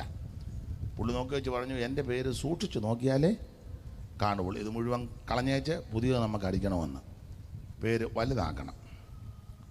അങ്ങനെയുള്ള ആൾക്കാരുണ്ട്. എന്നാൽ യോഹന്നാന്റെ സുവിശേഷം നിങ്ങൾ പഠിച്ചാൽ യോഹന്നാനായി ഇത് എഴുതിയെങ്കിലും പേര് കൊടുത്തിട്ടില്ല. 3-ാം നാൾ ഗലീലയിലെ കാനാവിലൊരു കല്യാണം. ഇത് പുള്ളിയുടെ കല്യാണമാണ്. വേദപുസ്തകത്തിൻ്റെ ചില പ്രയോഗങ്ങൾ അങ്ങനെ. യോഹന്നാൻ്റെ കല്യാണമാണ്. നമ്മളായിരുന്നേ പറയണം, 3-ാം നാൾ ഗലീലയിൽ എൻ്റെ കല്യാണമായിരുന്നു. എൻ്റെ അമ്മയുടെ സഹോദരിയുടെ മകൻ യേശുവിനെ ഞങ്ങൾ വിളിച്ച് ക്ലിയർ ആയേനും പെട്ടെന്ന്. അപ്പം ഇത് പേര് വെളിപ്പെടുത്താൻ ഇഷ്ടപ്പെടുന്നില്ല. സ്തോത്രം. എന്നാൽ യോഹന്നാൻ്റെ ഒരു പ്രത്യേകതയുണ്ട്. തൻ്റെ പേര് വെളിപ്പെടുത്തുവാൻ താൻ താല്പര്യപ്പെട്ടില്ല. ഈ ശിഷ്യൻ, വേറൊരു ശിഷ്യൻ, അങ്ങനെയൊക്കെയുള്ള പ്രയോഗങ്ങളാണ് കൊടുത്തേക്കുന്നത്. എന്നാൽ യോഹന്നാൻ്റെ ഒരു വിശേഷത, നമ്മുടെ കർത്താവാകുന്ന ക്രിസ്തുയേശുവിനെ പിടികൂടി ക്രൂശിക്കാൻ കൊണ്ടുപോയി മറ്റു ശിഷ്യന്മാരെല്ലാം ഓടിക്കളഞ്ഞു, അകന്നു മാറി, ചിലർ അകലം വിട്ട് നടന്നു. പക്ഷേ ക്രൂശിൻ്റെ ചുവട്ടിൽ നിന്ന് ഒരാളെ ഉള്ളു, യോഹന്നാൻ. എൻ്റെ ഭാഷ പറഞ്ഞ പത്രോസൊക്കെ വലിയ ഗീർവാണമൊക്കെ പറഞ്ഞു, ആരൊക്കെ നിന്നെ തള്ളി പറഞ്ഞാലും ഞാൻ നിന്നെ കുറ്റം പറയല്ല. അവരെല്ലാം പറഞ്ഞു, ആരാ കർത്താവ് എന്നൊക്കെ ചോദിച്ചു. എല്ലാവരും ഉണ്ടായിരുന്നു കൂടെ. പക്ഷേ യേശുവിനെ പിടിച്ചു കഴിഞ്ഞ് ആ പീഡകൾക്ക് ഏൽപ്പിച്ച സമയത്ത് ശിഷ്യന്മാരാരും അടുത്തില്ല, എല്ലാവരും വിട്ടേച്ച് പോയി. എന്നാൽ ക്രൂശിൻ്റെ ചുവട്ടിലും മാറാതെ ആ ക്രൂശീകരണം വ്യക്തമായിട്ട് കണ്ടയാള് യോഹന്നാന്. അതുകൊണ്ടാണ് കർത്താവ് താൻ സ്നേഹിച്ച ശിഷ്യനോട് അങ്ങനെ എഴുതിയേക്കുന്നത്. എന്നിട്ടും പേര് എഴുതിയിട്ടില്ല. യേശു താൻ സ്നേഹിച്ച ശിഷ്യൻ. വേണമെങ്കിൽ പറഞ്ഞാൽ മതി, യേശു എന്നോടാ ഒടുവിൽ പറഞ്ഞേച്ച് മരിച്ചത്. നമ്മളായിരുന്നു പറയാം, പിന്നെ മരിച്ചപ്പോൾ ഞാനേ ഉള്ളായിരുന്നു. എന്തോ പറഞ്ഞു, എന്നോട് എല്ലാം പറഞ്ഞു, പിള്ളേരോട് പോലും ഒന്നും പറഞ്ഞില്ല. മുഴുവൻ കാര്യം ഞാനില്ലായിരുന്നു അടുത്ത്. പിന്നെ നമുക്ക് അനുശോചനത്തിൻ്റെ സമയത്തൊന്ന് സമയം തന്നെ നമ്മളതെല്ലാം ഒന്നുകൂടെ പൊലിപ്പിച്ച് വിസ്തരിച്ച് പുള്ളി പറയാത്ത കാര്യവും കൂടെ നമ്മൾ.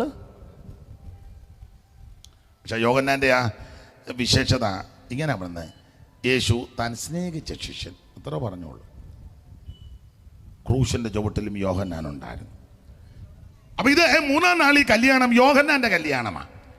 യേശുവിൻ്റെ അമ്മയുടെ സഹോദരിയാ ശലോമി യേശുവിനെ ശിഷ്യന്മാരെയും കല്യാണത്തിന് ക്ഷണിച്ചു. ഇനി ആ യോഹന്നാന്റെ സുവിശേഷം നിങ്ങൾ പഠിക്കുമ്പോൾ 3-ാം നാൾ ഗലീലയിലെ കാനാവിൽ, അങ്ങനല്ലേ, ഗലീലയിലെ കാനാവിൽ ഈ കല്യാണം നടന്ന വീട് നിങ്ങൾക്ക് മനസ്സിലാകും. വീഞ്ഞ് പോരാതെ വരിക, അല്പം ബുദ്ധിമുട്ടായി, വീഞ്ഞില്ല, തീർന്നു, ഞെരുക്കമായി.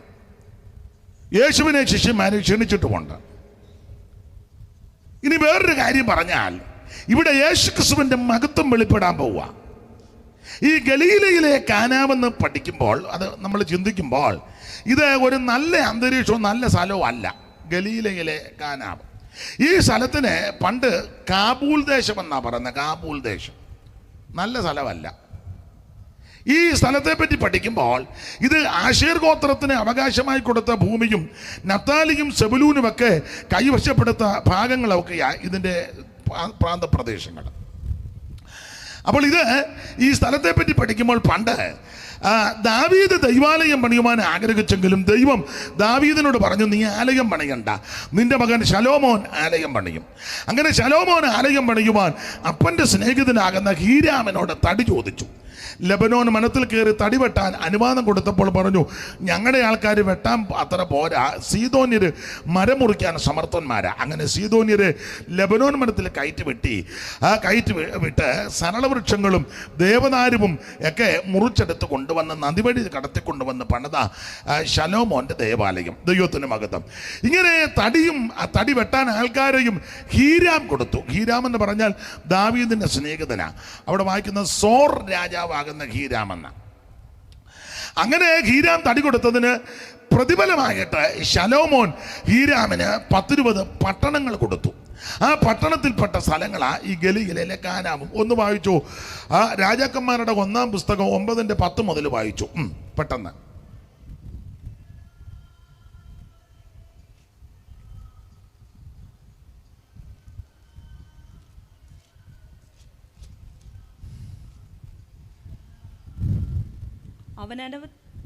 രാജാക്കന്മാരുടെ 1-ാം പുസ്തകം 9:10 മുതൽ ആണോ? ശലോമോൻ യഹോവയുടെ ആലയം, രാജധാനി എന്നീ 2 ഭവനവും 20 സംവത്സരം കൊണ്ട് പണിത ശേഷം ശലോമോൻ യഹോവയുടെ ആലയവും രാജധാനിയും 20 സംവത്സരം കൊണ്ട് പണിത ശേഷം സോർ രാജാവായ ഹീരാം ശലോമോൻ അവന്റെ ഇഷ്ടം പോലെയൊക്കെയും ദേവദാരുവും സരളമരവും ശലോമോൻ ഇഷ്ടം പോലെയൊക്കെയും സ്വർണവും കൊടുത്തിരുന്നത് കൊണ്ട് ശലോമോൻ രാജാവ് ഹീരാമിന് ഗലീലാ ദേശത്ത് 20 പട്ടണങ്ങൾ കൊടുത്തു. വായിച്ചു.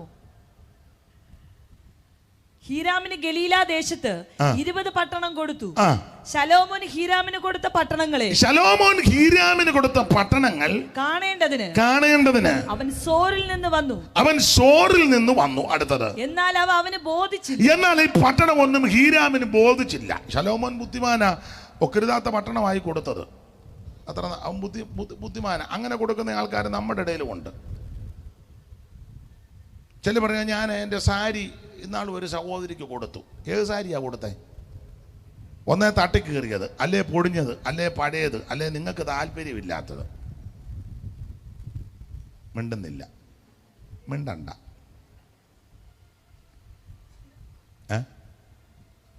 ഞാൻ ഈയിടെ ഒരു സഹോദരന് ഷർട്ട് കൊടുത്തു. ഏത് ഷർട്ടാണ് കൊടുത്തേ? നമുക്ക് ആ കളർ ഇഷ്ടപ്പെട്ടില്ല, അല്ലേ ഒന്ന് പഴകി. അപ്പം ഇട്ടപ്പോൾ ആരോ പറഞ്ഞു, നിനക്ക് ചേരുന്നില്ല, നമുക്ക് ചേരാത്തത് കൊടുത്തെന്ന്.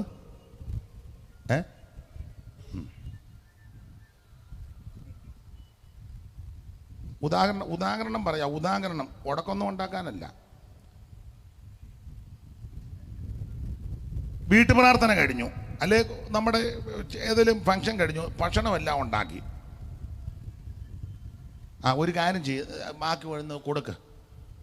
എന്തുവാ കൊടുക്കുന്നത്? സാമ്പാർ കുറച്ച് കൊടുത്തു വിട. എന്നാൽ ചിക്കൻ കൊടുക്കണ്ട, സാമ്പാർ. നിങ്ങൾ ചിരിക്കാൻ പറഞ്ഞതല്ല. സാമ്പാർ കൊടുത്തു, കുറച്ചേറെ കൊടുത്തു.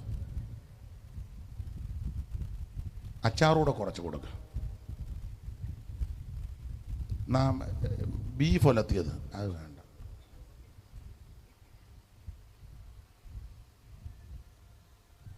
ഉറങ്ങുകയാണോ അതോ സ്തംഭിച്ചിരുന്നതാണോ? നമ്മളെല്ലാം കൊടുക്കുന്നവരാ, എല്ലാവരും ഭയങ്കര നന്നായിട്ട്. ഉദാഹരണം ഞാൻ പറഞ്ഞത് ശരിയല്ലേ? അങ്ങനെ ഇത് തന്നെ ശലോമോനും കാണിച്ചത്. 20 പട്ടണം കൊടുത്തു. പേരൊക്കെ 20 പട്ടണം പുള്ളി കൊടുത്തു. 20. ചിലർക്ക് സ്ഥലം കൊടുക്കും, വഴിയില്ല, പുഴയില്ല, ആധാരം കുരുക്കിനകത്താ. കൊടുത്തെന്ന് പേരും. മാന്യമായിട്ട് കൊടുക്കുന്നവരുണ്ട്, അവരെ നിങ്ങൾ കണ്ടുപിടിച്ചേ. ചിലർ ഇഷ്ടം പോലെ വീട് വെച്ച് കൊടുക്കും. ഒത്തിരി വീട് വെച്ചില്ല, കൊടുക്കുമ്പോൾ നല്ലത് ഒന്നും കൊടുക്കണം. ഇത് പേര് കിട്ടാനാ. ഞങ്ങൾ 50 വീട് വെച്ച് കൊടുത്തു. 50 വീടോ? 50 വീട്. സോപ്പ് പൊട്ടി പോലെ 2 മുറി. അടുക്കളയ്ക്കകത്ത് നിന്നൊന്ന് തുമ്മാനൊക്കത്തില്ല, തുമ്മുമ്പം ഭിത്തിയച്ചെന്ന് ഇടിച്ചു തല. എന്തിനങ്ങനെ കൊടുക്കുന്നു? കൊടുക്കുമ്പം വൃത്തിയായിട്ട് കൊടുക്ക്. 50ൻ്റെ കണക്കങ്ങ് നിർത്തി വെച്ചൊരു 10 പേർക്ക് കൊടുക്ക്. ഒന്നുമില്ലേ 10 പേർക്ക് വൃത്തിയായിട്ട് ഇല്ലേ? അങ്ങനെ എന്ന് പറഞ്ഞാൽ ഗതി പിടിക്കരുത്. കുറച്ച് പൈസ എന്നുവെച്ച് പറയും, ഇത്രയും പണി കഴിയുമ്പോൾ ബാക്കി, അത് കഴിയുമ്പോൾ ബാക്കി, ഇത് കഴിയുമ്പോൾ ഇതൊട്ട് ഗുണമാകുകയില്ല, ശരിയാകുകയില്ല. കണ്ടമാനം കൊടുത്തില്ലെങ്കിലും കൊടുക്കുന്നവന് വൃത്തിയായിട്ട് കൊടുക്കണം, നന്നായിട്ട് കൊടുക്കണം. ഞാൻ എൻ്റെ ആശയം പറഞ്ഞെന്നുള്ള ഇഷ്ടമുണ്ടോ ചോദിച്ചാൽ മതി. എല്ലാവർക്കും പേരും പ്രശസ്തിയും കിട്ടണം, കിട്ടുന്നവനും ഗുണമാകരുത്. അങ്ങനെ കൊടുത്തിട്ട് കാര്യമില്ല. അപ്പോൾ ശലോമോൻ 20 പട്ടണം കൊടുത്തു. പക്ഷേ ഈ 20 പട്ടണം കൊടുത്തിട്ട് പട്ടണം അത്ര ഗുണമുള്ളതല്ല. ഒന്നുകൂടെ വായിച്ച മോളെ, ശലോമോൻ കൊടുത്ത പട്ടണം കാണേണ്ടതിന് ശലോമോൻ ഹീരാമിന് കൊടുത്ത പട്ടണങ്ങളെ കാണേണ്ടതിന് സോറിൽ നിന്ന് വന്നു. ഹീരാം സോറിൽ നിന്ന് വന്നു. എന്നാൽ അവന് ബോധിച്ചില്ല. പുള്ളിക്ക് ഇത് ബോധിച്ചില്ല. അങ്ങനത്തെതാ കൊടുത്തത്, ബോധിക്കാത്തതാ കൊടുത്തത്. നമുക്ക് ബോധിക്കാത്ത എല്ലാവർക്കും കൊടുത്തിട്ട് എന്നെ ക്രെഡിറ്റ്. നമുക്ക് ബോധിച്ചത് കൊടുക്കണം. നീ ഒരു ഷർട്ട് കൊടുക്കുന്നെങ്കിൽ ഏറ്റവും നല്ല ഷർട്ട് കൊടുക്കണം. അതാ മാന്യത. ഉദാഹരണമാണ്, നീ ഒരു സാരി കൊടുക്കുന്നെങ്കിൽ ഏറ്റവും നല്ല സാരി കൊടുക്കണം. ഒരാൾക്ക് ഭക്ഷണം കൊടുക്കുന്നെങ്കിൽ ഏറ്റവും നല്ല ഭക്ഷണം കൊടുക്കണം. ഉണ്ടെങ്കിൽ വീട്ടിലെ സാഹചര്യം വേണ്ടേ? അവർക്കും സാമ്പാറും തോരനുമായിട്ട് കൊടുത്ത്, അച്ഛന് അച്ചാറൂടെ കൊടുത്ത്, മീൻ വറുത്തത്, കരിമീൻ പൊളിച്ചു, അങ്ങനൊന്നും കൊടുത്തിട്ട് വലിയ കാര്യമില്ല. പന്തിയിൽ പക്ഷാഭേദവും പാടില്ല. സ്തോത്രം. നമ്മുടെ കൊച്ചിന് ബൂസ്റ്റ് ഇട്ട് കൊടുക്കുക, അപ്പുറത്തെ കൊച്ചിന് കട്ടൻ കാപ്പി. 2 പിള്ളേർ ഒന്നിച്ച് മുറ്റത്ത് കളിക്കുക. അപ്പുറത്തെ കൊണ്ട് എന്താണ് കുടിയടാ, ചൂട് തരട്ടെ. അവൻ പറഞ്ഞു വേണ്ട. എന്നാ ഇനി നീ വീട്ടിൽ പോ. നമ്മുടെ ബൂസ്റ്റ് ഇട്ടത്.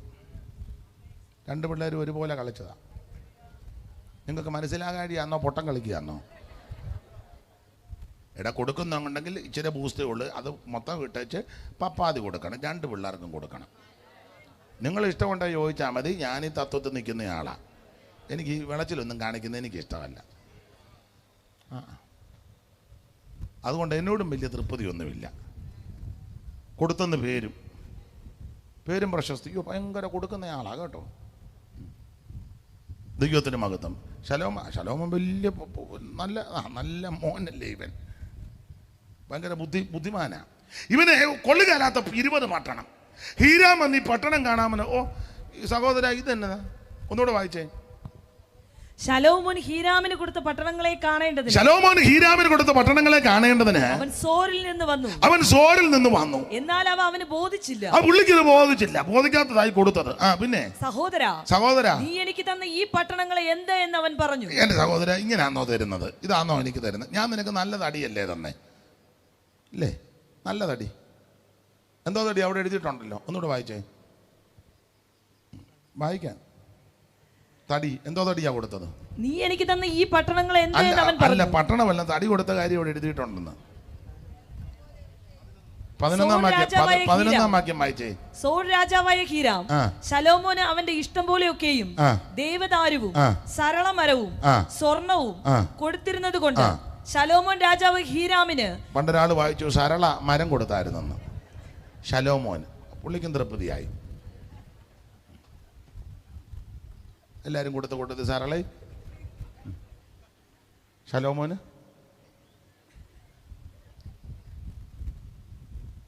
അവൾ ഈ നല്ല മരങ്ങളെല്ലാം കൊടുത്തു, ദേവദാരുവും സരളവൃക്ഷവും ഒക്കെ കൊടുത്തു. അപ്പൊ തിരിച്ചും അങ്ങനെ ചെയ്യണ്ടേ? വേണ്ടേ? പുള്ളി കൊടുത്തത് അത്ര കൊള്ളുകയല്ലാത്ത പട്ടണമാണ്. 20 എണ്ണം. എണ്ണമൊക്കെ 20, പക്ഷെ കൊള്ളുകയല്ല. അപ്പൊ ഹീരാം ശലോമോനോട് ചോദിച്ചു, എന്റെ സഹോദരൻ ഇങ്ങനാണോ നീ എനിക്ക് തന്നിരിക്കുന്ന പട്ടണങ്ങൾ? എന്ത്? അടുത്ത വാക്യം. അവയ്ക്ക് ഇന്ന് വരെ കാബൂൽ ദേശമെന്ന് പേരായിരിക്കുന്നു. ഹീരാമോ രാജാവിന് 120 താലന്ത് പൊന്ന്. പുള്ളി 120 താലന്ത് പൊന്ന് കൊടുത്തു. അയാളെ കാശുകാരനാ. ആരാ? ഹീരാം. എവിടുത്തുകാരനാ?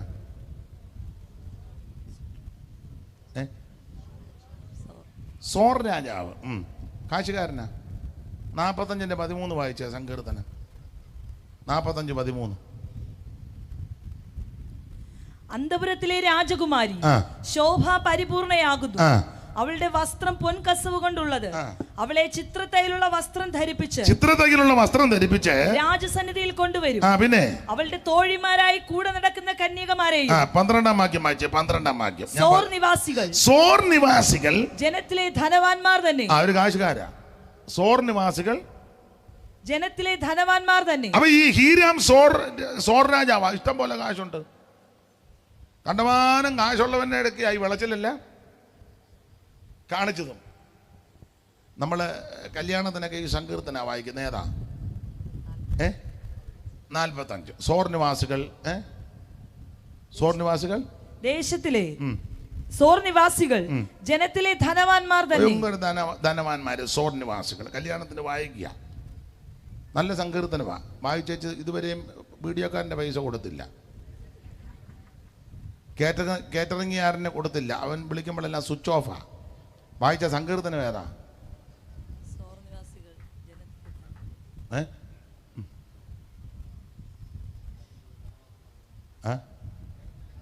കല്യാണത്തിന് ഒരുങ്ങി വന്ന കാറ് പിന്നെ BMW.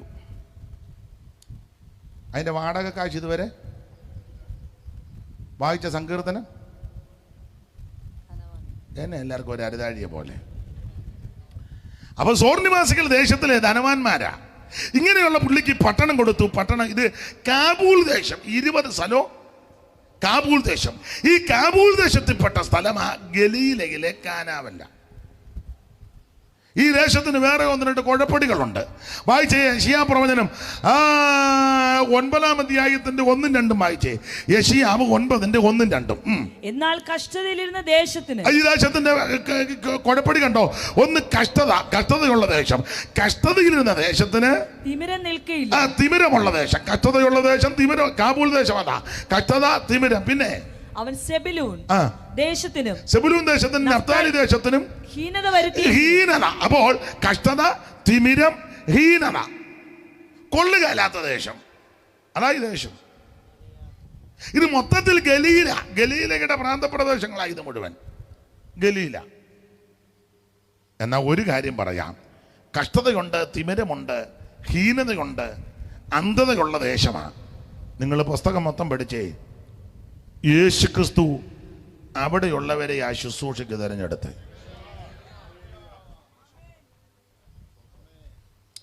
നമ്മുടെ കർത്താവാകുന്ന ക്രിസ്തു യേശു ഈ അന്ധതയും ഹീനതയും കഷ്ടതയും തിമിരവും കെടുതിയുമുള്ള ദേശത്ത് നിന്ന് ശിഷ്യന്മാരെ, ഇവരെല്ലാം ഗലീലക്കാരല്ലയോ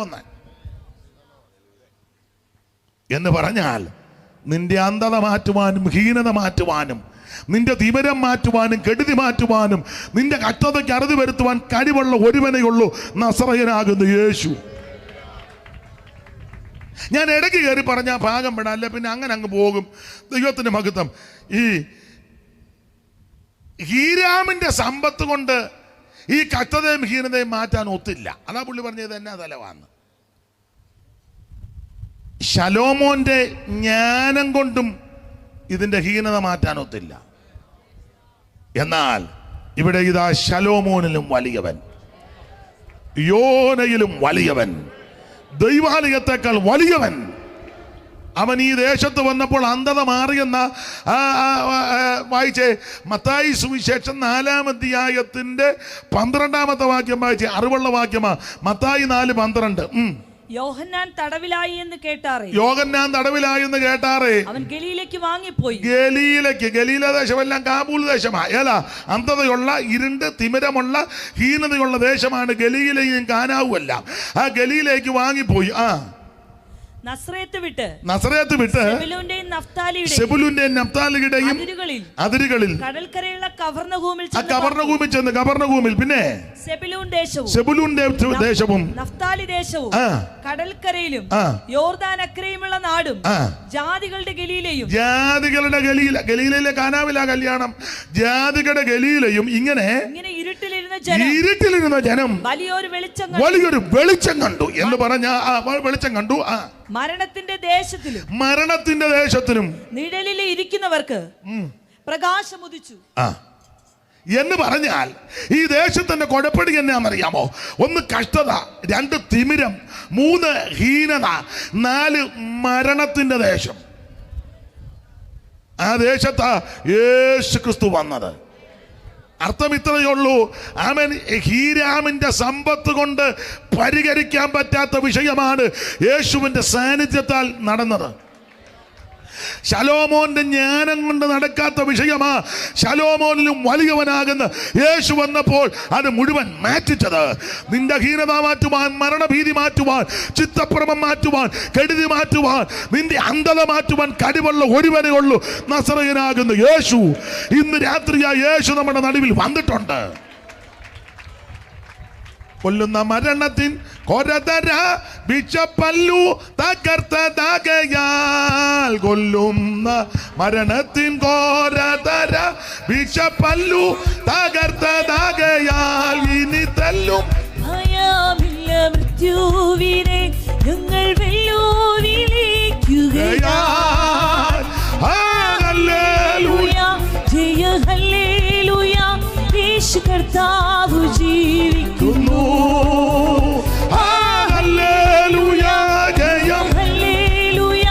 യേശു കർത്താവ് ജീവിക്കുന്നു. കരമുയർത്ത് ദൈവത്തിന് മഹത്വം കൊടുക്ക. അതെ, ഞാൻ നമ്മുടെ വിഷയത്തിലേക്ക് വരാം. ഗലീലയിലെ കാനാവിൽ കല്യാണമുണ്ടായി, യോഹന്നാന്റെ കല്യാണം. യേശുവിൻ്റെ അമ്മയും യേശുവും ശിഷ്യന്മാരും ഒക്കെ കല്യാണ വീട്ടിലുണ്ട്. നിങ്ങൾക്കറിയാം, അത് വളരെ അസ്വസ്ഥതപ്പെട്ടൊരു സമയമായി. വീഞ്ഞ് തീർന്നു. പിന്നെ ഈ ആൾക്കാർ വരികയും ഒക്കെയായി. വീഞ്ഞ് തീർന്നു. അപ്പോൾ ശുശ്രൂഷക്കാരെ, എൻ്റെ ഭാഷ, കലവറയിൽ കമ്മിറ്റി കൂടി. കലവറയിലാണെന്നല്ലോ ഇതെടുത്ത് കൊടുക്കുന്ന കലവറ കമ്മിറ്റി കൂടിയും പറഞ്ഞു വീഞ്ഞ് തീർന്നു. പിന്നെ ആൾ വന്നുകൊണ്ടിരിക്കുക. അപ്പോൾ പറഞ്ഞാണ്ട് പിന്നെയും വരുന്നെന്ന്. ചുരുക്കി പറഞ്ഞാൽ എന്തോ ചെയ്യും, നാണക്കേടാകാൻ പോവുക, ആകെ പ്രയാസമാകാൻ പോവുക. അപ്പോൾ കമ്മിറ്റിക്കാർ പറഞ്ഞു അമ്മ വന്നിട്ടുണ്ട്.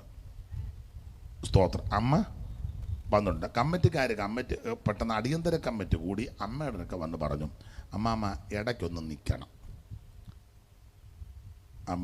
അമ്മ ചോദിച്ചാൽ എന്തിനാ? മാമ മോനോടൊന്ന് പറയണം, ഞങ്ങൾക്ക് വേണ്ടി അപേക്ഷിക്കണേ, ഇടയ്ക്കൊന്ന് നിൽക്കണം. അമ്മാമ്മ പറഞ്ഞു, ഞാൻ ഇന്ന് വരെ അങ്ങനെ ഇടയ്ക്ക് നിന്നിട്ടില്ല. അല്ല, ഇന്ന് മുതൽ തുടങ്ങണം, ഇന്ന് മുതൽ ഇടയ്ക്കൊന്ന് നിൽക്കണം. അമ്മാമ്മ പറഞ്ഞു, ഞാൻ നിന്ന സക്സസ് ആകുമോയെന്ന് എനിക്ക് തോന്നുന്നില്ല. അപ്പോൾ പറഞ്ഞില്ല, അമ്മാമ്മ നിന്നാലേ ഒക്കൂ. അങ്ങനെ മറിയത്തെ മധ്യസ്ഥതയോടെ ഇടയ്ക്ക് നിർത്തി. മറിയത്തോട് പറഞ്ഞു, മോനോട് പറയണം, യേശുവിനോട് പറയണം വീഞ്ഞ് തീർന്നെന്ന്. അങ്ങനെ നിങ്ങൾ ആ ഭാഗം പഠിക്കുമ്പോൾ അറിയാം, അമ്മ മകൻ്റെ അടുക്ക് വന്ന് പറഞ്ഞു വീഞ്ഞ് തീർന്നു. അപ്പൊ യേശു അമ്മയോട് ചോദിക്കുക, സ്ത്രീയെ എനിക്കും നിനക്കും തമ്മിൽ എന്ത്? ഈ വാക്യം വായിച്ചേച്ച് നമ്മുടെ ആൾക്കാർ ചിലർ പറയും ഒരു ബന്ധവും ഇല്ലായിരുന്നെന്ന്. അല്ലല്ല, അമ്മ തന്നെയാ. അമ്മ എന്നുള്ള ബന്ധം എങ്ങനെ മാറുന്നേ? കമ്പോളത്തിൽ കിട്ടുന്നതാണോ? പെറ്റതള്ള എന്നും പെറ്റതള്ളയാ. പെറ്റതള്ളയ്ക്ക് പകരം 100 തള്ളമാരെ നിർത്തിയ ഒക്കത്തുമില്ല. ഒക്കത്തില്ല. കാശ് കൊടുത്താൽ ചിലപ്പോൾ ആൾക്കാർ വരും, കാശ് കൂടുന്നതനുസരിച്ച് കാര്യം. പക്ഷേ പെറ്റതള്ളയ്ക്ക് പെറ്റതള്ള തന്നെ ഒക്കൂ. നൊന്തവനെ അന്തം വായുവോളെന്ന് ഞങ്ങളുടെ നാട്ടിൽ ഒരു ചൊല്ലുണ്ട്. മക്കൾക്കൊരു പ്രയാസം വന്നാൽ മാതാപിതാക്കൾക്ക് വേദനിക്കുന്ന പോലെ ലോകത്തിൽ ആർക്കും വേദനിക്കുകയല്ല. മാതാപിതാക്കൾക്കൊരു ബുദ്ധിമുട്ട് വരുമ്പോൾ മക്കൾക്കും ദുഃഖം ഉണ്ടാകുന്നത് പോലെ വേറെ ആർക്കും അങ്ങനെ. എല്ലാവരും കരയും, മൂക്കുമൊക്കെ ചീറ്റും, എന്നാലും ദുഃഖം മറ്റവർക്കാണ്. അതങ്ങനെ, അതിൻ്റെ കിടപ്പങ്ങനെ. അമ്മയെന്നും അമ്മയാ, ഇല്ലേ? അമ്മ, അതിന് മാറ്റമൊന്നുമില്ല. യേശുക്രിസ്തുവിൻ്റെ അമ്മ തന്നെ മറിയം. അപ്പൊ കർത്താവ് ചോദിച്ചു, സ്ത്രീയെ എനിക്കും നിനക്കും തമ്മിൽ എന്ത് എന്ന് പറഞ്ഞാൽ, നീ എൻ്റെ അമ്മയല്ലെന്നല്ല, നീ എൻ്റെ അമ്മ തന്നെ, ഞാൻ നിന്റെ മകനാ. പക്ഷെ നമുക്ക് തമ്മിൽ എന്തെന്ന് ചോദിക്കാൻ കാര്യം, ഈ ശുശ്രൂഷയുടെ കാര്യത്തിൽ എന്താ കാര്യം? അത് കർത്താവ് പറഞ്ഞു, എൻ്റെ നാഴിക ഇതുവരെ. പണ്ട് ഒരു സമുദായത്തിലൊരു മാന്യ സഹോദരൻ പറഞ്ഞു, യേശുക്രിസ്തു മുഹൂർത്തം നോക്കുമായിരുന്നു. അതാണ് എൻ്റെ നാഴിക വരാനും. കർത്താവ് മുഹൂർത്തം നോക്കി ആ കാര്യമൊക്കെ. യേശു മുഹൂർത്തം നോക്കിയൊന്നുമില്ല, നോക്കുകയും ചെയ്യരുത്. എൻ്റെ നാഴിക ഇതുവരെ വന്നില്ല എന്ന് പറഞ്ഞതിൻ്റെ അർത്ഥം, ആവശ്യക്കാർ വീട്ടുകാരാ, അവരെൻ്റെ അടുക്കൽ വരുന്നതായ എൻ്റെ നാഴിക. ഇന്ന് രാത്രി ആവശ്യഭാരത്തോടെ ആര് യേശുവിൻ്റെ അടുക്കൽ വരും? ഇന്ന് രാത്രി അവിടുത്തെ നാഴികയാണ്. എനിക്കും നിനക്കും തമ്മിൽ എന്താ? ഞാൻ ഇങ്ങനെ പറയാറുണ്ട്, യേശുക്രിസ്തുവിൻ്റെ അമ്മ മറിയം ഇതുപോലെ അനുഗ്രഹിക്കപ്പെട്ടൊരമ്മ. എൻ്റെ ഭാഷയാണ്, അന്തസ്സുള്ള അമ്മ, അറിവുള്ള അമ്മ, മാന്യായ ഒരമ്മ, വിവരമുള്ള അമ്മ, വിവേകമുള്ള ഒരമ്മ. ഇതുപോലൊരമ്മ ഉണ്ടോയെന്ന് തന്നെ സംശയിക്കേണ്ടിയിരിക്കുന്നു. ഇത്ര എന്തോ വിവേകമാണ്. കാരണം എനിക്കും നിനക്കും തമ്മിൽ എന്ത്? എൻ്റെ നാഴിക ഇതുവരെ വന്നിട്ടില്ല എന്ന് പറഞ്ഞപ്പോഴേ എൻ്റെ ഭാഷയാ. പിള്ളേർ പറയും പോലെ അമ്മ പതുക്കെ വിവേകമുള്ള അമ്മയാ, ന്യൂട്രൽ പുറകോട്ട് മാറി. അല്ലാതെ പിന്നെ അവിടെ ഒരു കസാര ഇട്ട് ബേക്കുട്ടി ഞാൻ ഇവിടെ ഇരുന്ന് തന്നെ അങ്ങ് ചെയ്യുക എന്നല്ല. എന്നെ ഇവിടെ ഇരുത്തിയേര് അല്ലല്ല. അമ്മ അവിടെ നിന്ന് പതുക്കെ വലിഞ്ഞേച്ച് ശുശ്രൂഷക്കാരോട്, ശുശ്രൂഷക്കാർ അന്ത്രയോസും കീവർഗീസും ഞാനങ്ങ് പേരിടുക. സ്തോത്രം. ഉണ്ടല്ലോ, ഗീവറിച്ചനും അന്ത്രയോസും എല്ലാവരും ഇഷ്ടം പോലെ ഉണ്ട്. അവിടെ പറഞ്ഞു, ഗീവറിച്ച ഞാൻ ഇടയ്ക്ക് നിൽക്കുന്നില്ല, വിജയിക്കുകയില്ല. ഒരു കാര്യം ചെയ്യേ, അവൻ എന്തെങ്കിലും കൽപ്പിച്ച നിങ്ങൾ അങ്ങത് ചെയ്തു, ഞാൻ വേണേ സ്വോത്രം ചെയ്തുകൊണ്ട് നിൽക്കാം, ഞാൻ ഇടയ്ക്ക് നിൽക്കുന്നില്ല, വിജയിക്കുകയില്ല. എൻ്റെ ഭാഷ പറഞ്ഞ അന്നുകൊണ്ട് നിർത്തിയതായി മധ്യസ്ഥത. ആയുസിൽ ഒരു മധ്യസ്ഥതയ്ക്ക് ചെന്നതാ പിള്ളേരുടെ ഭാഷ പറഞ്ഞ ചീറ്റിപ്പോയി. അന്ന് അമ്മ നിർത്തി, ഇന്ന് വരെ പിന്നെ മധ്യസ്ഥതയ്ക്ക് അമ്മ, ആ നല്ല സ്ത്രീ, മാന്യ സ്ത്രീ, വിവരമുള്ള, വിവേകമുള്ള, അനുഗ്രഹിക്കപ്പെട്ട കൃപയുള്ള അമ്മ പിന്നെ പോയിട്ടില്ല. അത് ഉറപ്പിച്ചും തറപ്പിച്ചും പൗലോസ് പറഞ്ഞു, ദൈവം ഒരുവനല്ലോ, ദൈവത്തിനും മനുഷ്യർക്കും മധ്യസ്ഥനും ഒരുവൻ, എല്ലാവർക്കും വേണ്ടി തന്റെ ജീവനെ മറുവിലയായി തന്ന നസറയനാകുന്നു യേശു. ഞാൻ ഇങ്ങനെ ചിന്തിക്കുക, എൻ്റെ ചിന്തയാ, സ്വർഗത്തിൽ ആരെങ്കിലും കരയുന്നുണ്ടെങ്കിൽ, അവിടെ കരച്ചിലൊന്നും ഇല്ല, ഒരു ചിന്ത പറഞ്ഞതേ ഉള്ളൂ. ആരെങ്കിലും ദുഃഖിക്കുന്നുണ്ടെങ്കിൽ ഏറ്റവും കൂടുതൽ ദുഃഖിക്കുന്നത് അമ്മയാകാനാ സാധ്യത. അതെന്താ? ഇവിടുന്ന് മരിച്ച് അടക്കപ്പെട്ട് ചെല്ലുന്ന ആൾക്കാർ പറയും, അമ്മയുടെ നാമത്തിലാ താഴെ പലയിടത്തും വിടുതൽ നടക്കുന്നത്. അമ്മ പറയും, എൻ്റെ ചാക്കോച്ച, ഞാൻ ആകെ കൂടെ എൻ്റെ അനിയത്തിയുടെ വീട്ടിലെ കല്യാണത്തിന് മധ്യസ്ഥതയ്ക്ക് പോയത്, അത് വിജയിച്ചില്ല, ഞാൻ അന്ന് നിർത്തിയതാണ്, ഇന്ന് വരെ പിന്നെ ഞാൻ മധ്യസ്ഥതയ്ക്ക് നിന്നിട്ടില്ല. ഒരു കാര്യം പറയാം, ഒരേ ഒരു മധ്യസ്ഥൻ യേശു ക്രിസ്തു മാത്രം. ഞാൻ ചോദിക്കട്ടെ, ഏക മധ്യസ്ഥൻ യേശു ക്രിസ്തു, അതുപോലെ അത് മതി. യേശു ക്രിസ്തു ഒരു മധ്യസ്ഥനായിട്ടുണ്ടെങ്കിൽ പിന്നെ വേറെ ആരുടെ ആവശ്യമില്ല. യേശു ക്രിസ്തു എല്ലാവരിലും ശ്രേഷ്ഠനാ, യേശു ക്രിസ്തു എല്ലാവരിലും ഉന്നതനാ. അവിടുന്ന് നമുക്കുണ്ടെങ്കിൽ പിന്നെ വേറെ ആരുടെയും ആവശ്യമില്ല.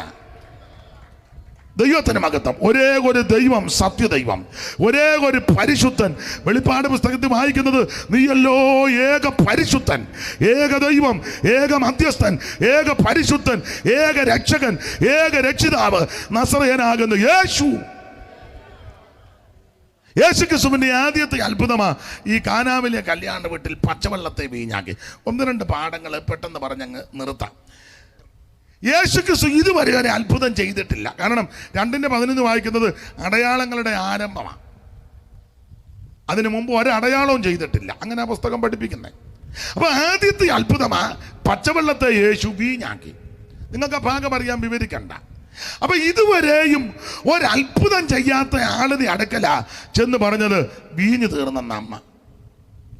ഞാൻ ചോദിക്കട്ടെ, ആയുസിൽ ഒരത്ഭുതം ചെയ്യാത്ത ആളിലൊക്കെ നമ്മൾ പോവോ? ഇല്ല. ഇപ്പം എന്നെ ഇവിടുത്തെ ശുശ്രൂഷയ്ക്ക് ഇന്ന് രാത്രി വിളിച്ചത് കൊത്തയാന്നേലും പോതക്കേടാന്നേലും അരമണിക്കൂർ 1 മണിക്കൂർ എന്തെങ്കിലുമൊക്കെ പറയുമെന്നൊരു ധാരണയുള്ളത് കൊണ്ടല്ലേ എന്നെ വിളിച്ചേ? അതെ, അതുകൊണ്ട് ഒരു ചെറിയ അറിവ്, എന്നെപ്പറ്റി ഒരു ചെറിയ ധാരണയുണ്ട്, അതുകൊണ്ടല്ലേ വിളിച്ചേ? ജോഡി, അതെ അതെ.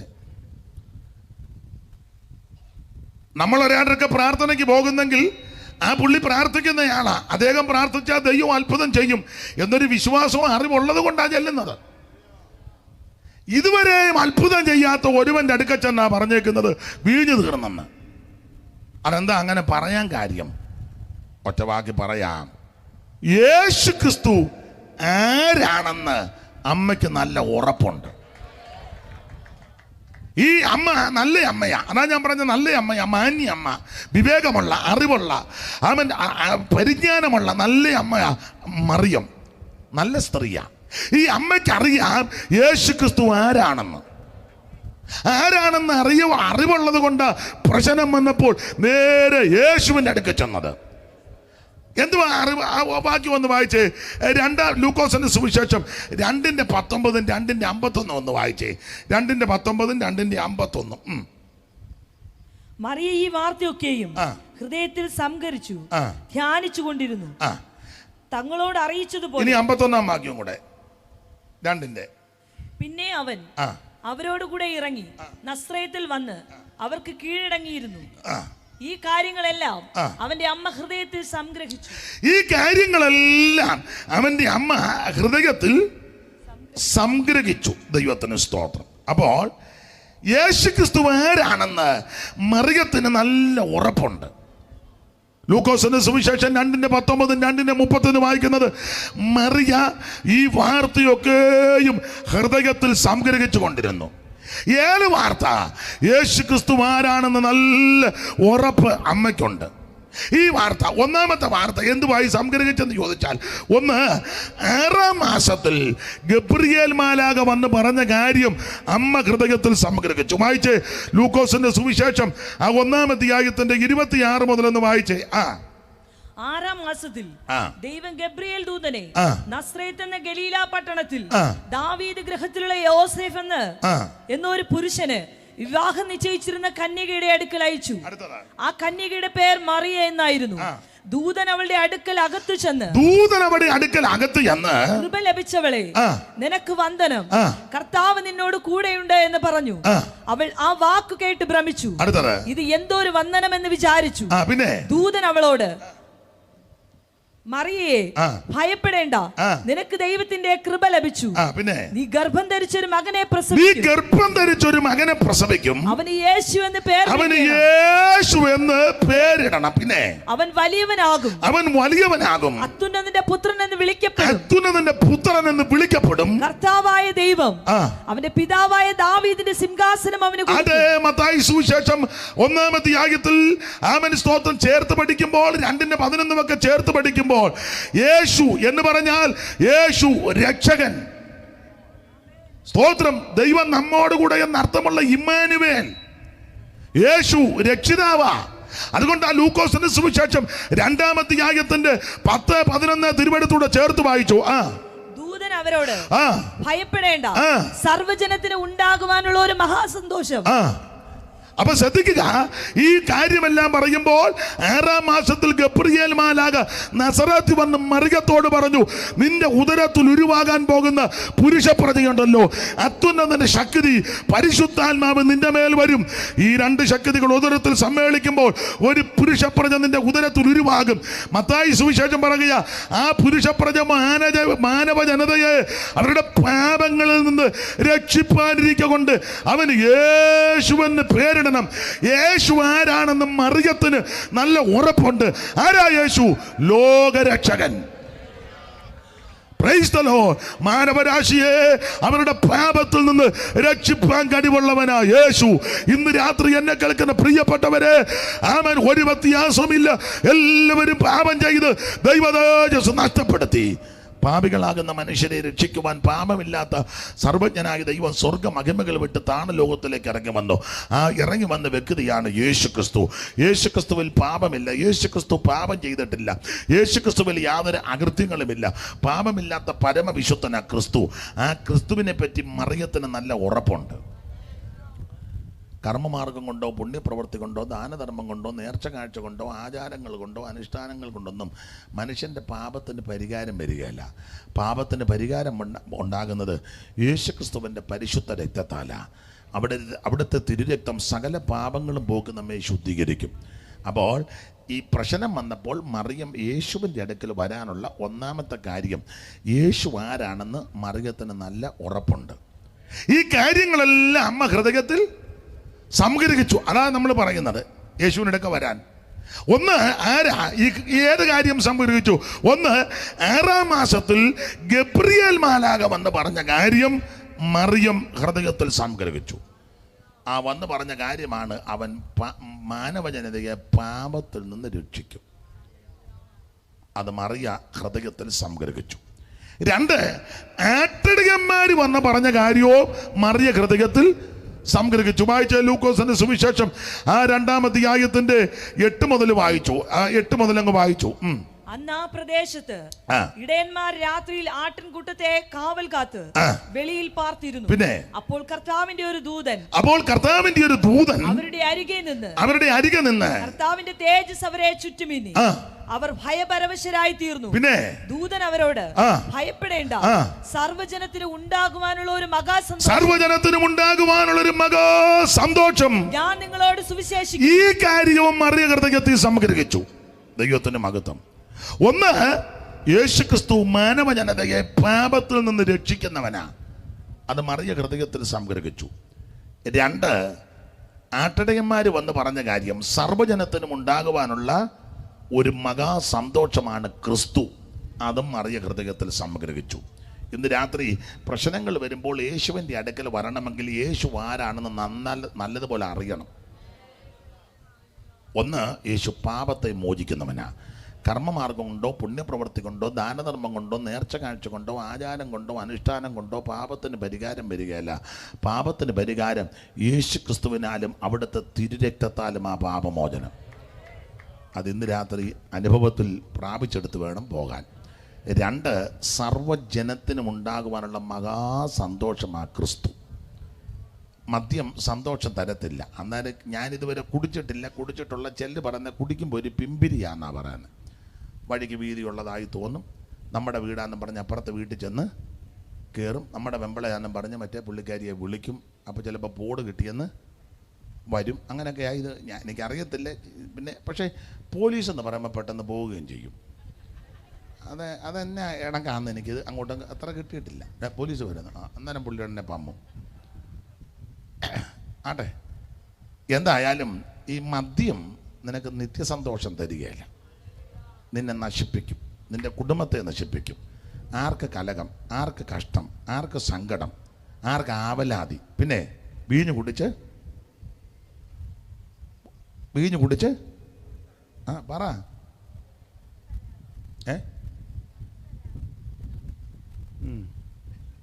ആടാ, അത് ചുവന്ന പാത്രത്തിൽ ഇരിക്കുന്നത് പോലും നീ കാണരുതെന്ന. ഒടുവിൽ അണലി പോലെ സർപ്പം പോലെ നിന്റെ കുഞ്ഞുങ്ങൾ അനാഥരാകും. നിന്റെ കുടുംബത്തിൽ അരാജകത്വമുണ്ടാകും. മദ്യപാനം വിപത്ത. മദ്യം നിനക്ക് സന്തോഷം തരത്തില്ല, നിന്നെ നശിപ്പിക്കും, നിന്റെ കുടുംബത്തെ നശിപ്പിക്കും. ലഹരി പദാർത്ഥം നിനക്ക് സന്തോഷം തരത്തില്ല. ചിലർക്കുന്ന കാശ് കണ്ടമാനം വരുമ്പോൾ സന്തോഷം. കാശുള്ളവർക്കെല്ലാം വെപ്രാളമാണ്. അതെ, വെപ്രാളമാണ്. എല്ലാവർക്കും വെപ്രാളമാണ്. കാശ് കണ്ടമാനം കൂടുന്ന സ്വസ്ഥമാണ്, അസ്വസ്ഥതയാണ്. കാശുള്ളവരോട് ചോദിച്ചേ, ഇത് ഏത് ബാങ്കിൽ കൊണ്ടിടും, ബാങ്കിൽ പൊട്ടുവോ എന്നും പ്രശ്നമാണ്. പേപ്പർ എടുത്താൽ ഉടനെ നോക്കും. കൂടെ പാസ്ബുക്കും ATM കാർഡ് കുത്തി നോക്കും എപ്പോഴും ഉണ്ടോ എന്ന്. വെപ്രാളമാണ്. കാശുള്ളത് സന്തോഷമല്ല, എല്ലാവർക്കും അസ്വസ്ഥത ഉണ്ടാക്കുക. തന്നെയല്ല, കണ്ടമാനം കാശാന്നേ വൈരാഗ്യവും കൂടും ആൾക്കാർക്ക്. ഇങ്ങനെയൊക്കെയാണ്. പൈസ കൂടുന്നത് സുഖകരമല്ല, അസ്വസ്ഥതയുണ്ടാക്കും. ധനം നിനക്ക് സന്തോഷം തരത്തില്ല. സൗന്ദര്യം, അതിലും പ്രശംസിക്കരുത്. കായബലം, അതിലും പ്രശംസിക്കരുത്. നിനക്ക് സന്തോഷം തരുവാൻ കഴിവുള്ള ഒരുവനേ ഉള്ളൂ, യേശു ക്രിസ്തു. നിത്യസന്തോഷം ആ ക്രിസ്തു. ദൈവത്തിന് മഹത്വം. ഇന്ന് രാത്രി ആ ക്രിസ്തു ആരാണെന്ന് നല്ല അറിവുണ്ടെങ്കിൽ പ്രശ്നം വരുമ്പോൾ യേശുവിൻ്റെ അടുക്ക വരും. അപ്പോൾ ഈ പ്രശ്നം വന്നപ്പോൾ മറിയ യേശുവിൻ്റെ അടുക്ക വരാനുള്ളതിൻ്റെ കാരണം അവൻ ആരാണെന്ന് നല്ല അറിവുണ്ട്. ഇതെല്ലാം ഹൃദയത്തിൽ സംഗ്രഹിച്ചു. എന്തുമൊക്കെയാണ് സംഗ്രഹിച്ചത്? ഒന്ന്, 6-ാം മാസത്തിൽ ഗബ്രിയേൽ മാലാഖ വന്ന് പറഞ്ഞ കാര്യം മറിയ ഹൃദയത്തിൽ സംഗ്രഹിച്ചു. ഓടിച്ച് പറയാം. 2, ഈ ആട്ടിടയന്മാർ വന്ന് പറഞ്ഞ കാര്യവും മറിയ ഹൃദയത്തിൽ സംഗ്രഹിച്ചു. ഞാൻ വേഗത്തിൽ അങ്ങ് നിർത്താൻ. സമയം എന്തുവായി? 9:10. നമുക്ക് എപ്പോഴാണ് നിർത്തണ്ടേ? 9:30. സമയം പറഞ്ഞേക്കണേ. അപ്പോൾ ആട്ടിടയന്മാർ വന്ന് പറഞ്ഞ കാര്യവും മറിയ ഹൃദയത്തിൽ സംഗ്രഹിച്ചു. 3, വിദ്വാൻമാർ പറഞ്ഞു വന്ന കാര്യവും മറിയ സംഗ്രഹിച്ചു. വായിച്ച് മത്തായി സുവിശേഷം 2-ാം അധ്യായത്തിന്റെ 1 മുതൽ 11 വരെയുള്ള വാക്യമാണ് വായിക്കേണ്ടത്. എല്ലാം വായിപ്പിക്കാൻ നേരമില്ല. ഹേരോദ രാജാവിന്റെ കാലത്ത് യേശു യഹൂദിയിലെ ബെത്ലഹേമിൽ ജനിച്ച ശേഷം കിഴക്ക് നിന്ന് വിദ്വാൻമാർ യെരൂശലേമിലെത്തി. അപ്പൊ കിഴക്ക് നിന്ന് വിദ്വാൻമാർ യെരൂശലേമിൽ എത്തി. എല്ലാം വായിപ്പിക്കാൻ നേരമില്ല. അപ്പോൾ ശ്രദ്ധിക്കുക, ഈ പ്രശ്നകലുഷിതമായ അന്തരീക്ഷത്തിൽ മറിയം യേശുവിൻ്റെ അടുക്കൽ വന്ന് ഈ പ്രശ്നം പറയാൻ കാര്യം യേശു ആരാണെന്ന് നല്ല ഉറപ്പുണ്ട്. ലൂക്കോസ് 2:19-51 വായിച്ചത് മറിയ ഈ കാര്യമെല്ലാം ഹൃദയത്തിൽ സംഗ്രഹിച്ചു. എന്ത് കാര്യമാ സംഗ്രഹിച്ചത്? ഒന്ന്, 6-ാം മാസത്തിൽ ഗബ്രിയേൽ മാലാഖ വന്ന് പറഞ്ഞ കാര്യം മറിയ ഹൃദയത്തിൽ സംഗ്രഹിച്ചു. എന്തോ പറഞ്ഞു? ഈ നിന്റെ ഉദരത്തിൽ നിന്ന് പുറപ്പെടാൻ പോകുന്ന കുഞ്ഞ് മാനവജാതയെ പാപത്തിൽ നിന്ന് രക്ഷിക്കും. അത് ഹൃദയത്തിൽ സംഗ്രഹിച്ചു. ആട്ടിടയന്മാർ വന്ന് പറഞ്ഞു, സർവ്വജനത്തിന് ഉണ്ടാകുവാനുള്ള മഹാസന്തോഷമാ ഈ കിടക്കുന്ന കൊച്ച്. അതും മറിയ ഹൃദയത്തിൽ സംഗ്രഹിച്ചു. വിദ്വാൻമാര് കിടക്കിന്ന് വന്നു. അവര് പറഞ്ഞ കാര്യവും മറിയ അവരെന്തുവൊക്കെയാ പറഞ്ഞത്?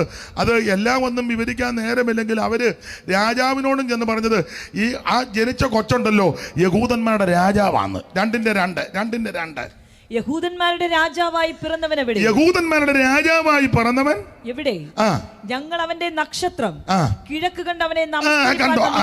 ഞങ്ങൾ അവന്റെ നക്ഷത്രം കിഴക്ക് കണ്ട്. ഒന്ന്, അവൻ യഹൂദന്മാരുടെ രാജാവാ. ഇത് മറിയ ഹൃദയത്തിൽ സംഗ്രഹിച്ച് കാണും. 2, ഈ വിദ്വാൻമാര് യേശുവിനെ ആരാധിക്കാൻ വന്നതാ. ആ 2:2 ഒന്നുകൂടെ വായിച്ചേ. യഹൂദന്മാരുടെ രാജാവായി പിറന്നവൻ എവിടെ? ഞങ്ങൾ അവന്റെ നക്ഷത്രം കിഴക്ക് കണ്ട് അവനെ നമസ്കരിപ്പാൻ വന്നിരിക്കുന്നു. അപ്പോൾ യേശുവാരാ? അവൻ ആരാധനയ്ക്ക് യോഗ്യനാ. ഞങ്ങൾ അവനെ ആരാധിക്കാൻ വന്നതാ. ഒരു കുഞ്ഞ് ജനിച്ചിട്ടുണ്ട്. ആ കുഞ്ഞ് സാധാരണ കുഞ്ഞുങ്ങളെ പോലല്ല, അവൻ രാജാവായി പിറന്നവനാ. യേശുക്രിസ്തുവിന്റെ ജനനം ഏറ്റവും ശ്രേഷ്ഠമാണ്. ജനിച്ചപ്പോഴേ രാജാവായി പിറന്നവനാ. ജനിച്ചപ്പോഴേ പുരോഹിതനായിരുന്നു. സ്തോത്രം. ജനിച്ചപ്പോഴേ പ്രവാചകനായിരുന്നു. അതുകൊണ്ടാണല്ലോ പൊന്നും മൂരും കുന്തിരിക്കം കൊണ്ട് കാഴ്ചവെച്ചത്. ഇതുപോലൊരു ജനനം ആർക്ക് കിട്ടിയിട്ടുണ്ട്? പലരും ജനിച്ചു കഴിഞ്ഞ് അടിപിടിയും കേസും വഴക്കും കത്തിക്കുത്തും വെട്ടും കൊലപാതകം ഉണ്ടാക്കിയ ഒരു രാജാവായിട്ട് അതും അധികം നാളെ ഇരുന്നില്ല. സ്തോത്രം. എന്നാൽ യേശുക്രിസ്തു ജനിച്ചപ്പോഴേ രാജാവാ, ജനിച്ചപ്പോഴേ പുരോഹിതനാ, ജനിച്ചപ്പോഴേ പ്രവാചകനാ. അവിടുത്തെ വിശേഷത ഈ വിദ്വാൻമാർ വന്ന് പറയുക, ഞങ്ങൾ അവനെ ആരാധിക്കാൻ വന്നതാണ്. അവിടുന്ന് ആരാധനയ്ക്ക് യോഗ്യനാ. അല്ല, ആരാധിച്ചല്ലോ 7 വട്ടം വാക്യം വായിച്ചേ. ആരാധിച്ചല്ലോ 7 വട്ടം വാക്യം. എന്നാറേ ഹേരോദാവ് വിദ്വാൻമാരെ രഹസ്യമായി വിളിച്ച് നക്ഷത്രം വെളിവായ സമയം അവരോട് സൂക്ഷ്മമായി ചോദിച്ചറിഞ്ഞു. അവരെ ബെത്ലഹേമിലേക്ക് അയച്ചു. നിങ്ങൾ ചെന്ന് ശിശുവിനെ കുറിച്ച് സൂക്ഷ്മമായി അന്വേഷിപ്പിൻ. കണ്ടെത്തിയാൽ ഞാൻ ചെന്ന് അവനെ നമസ്കരിക്കാം. പുള്ളിക്ക് അങ്ങ് ആരാധനയ്ക്ക് ഇപ്പൊ താല്പര്യമായി. ഇത് ആരാധനയ്ക്ക് താല്പര്യം ഉണ്ടായിട്ട് പറഞ്ഞതല്ല, സൂത്രബുദ്ധിയാ. എന്നാൽ ആട്ടിടയ്ക്ക് ഈ വിദ്വാൻമാർ വന്ന് പൊന്നും മൂരും കുന്തിരക്കവും വെച്ച് കാഴ്ച വെച്ച് അമ്മയോടുകൂടെ ശിശുവിനെ കണ്ടു വണങ്ങി അവനെ നമസ്കരിച്ചു. യേശു ആരാ? ആരാധനയ്ക്ക് യോഗ്യൻ. യേശു ക്രിസ്തുവാണ് ആരാധന. ആരെ ആരാധിക്കണം? യേശുവിനെ ആരാധിക്കണം. ആരെ ആരാധിക്കരുത്? വേറെ ആരെ ആരാധിക്കരുതെന്നാണ് ഈ പുസ്തകം പഠിപ്പിക്കുന്നത്. ആരാണ് ആരാധിക്കേണ്ടത്? ഉമ്മാ പോകുന്നവരെല്ലാം കയറി ആരാധിക്കരുത്. ആരാധനയ്ക്ക് വ്യവസ്ഥയുണ്ട്. എബ്രായലേഖനം 9:1 ആരാധനയ്ക്കുള്ള ചട്ടമെന്ന നിയമമുണ്ട്. ഒരു ഉദാഹരണം പറയും. എല്ലാവരുടെയും ആരാധന ദൈവം പ്രസാദിക്കുകയല്ല. പിന്നെ എപ്പോൾ ആരുടെ ആരാധനയാ? നിങ്ങൾ ശ്രദ്ധിച്ച്, മിസ്രൈമിൽ 430 വർഷം അടിമകളായി പാർത്തു. ആരാധിച്ചെന്ന് വാക്യമില്ല, ചാപ്പാട് കഴിച്ചെന്ന് വാക്യമുണ്ട്. ഉണ്ട്.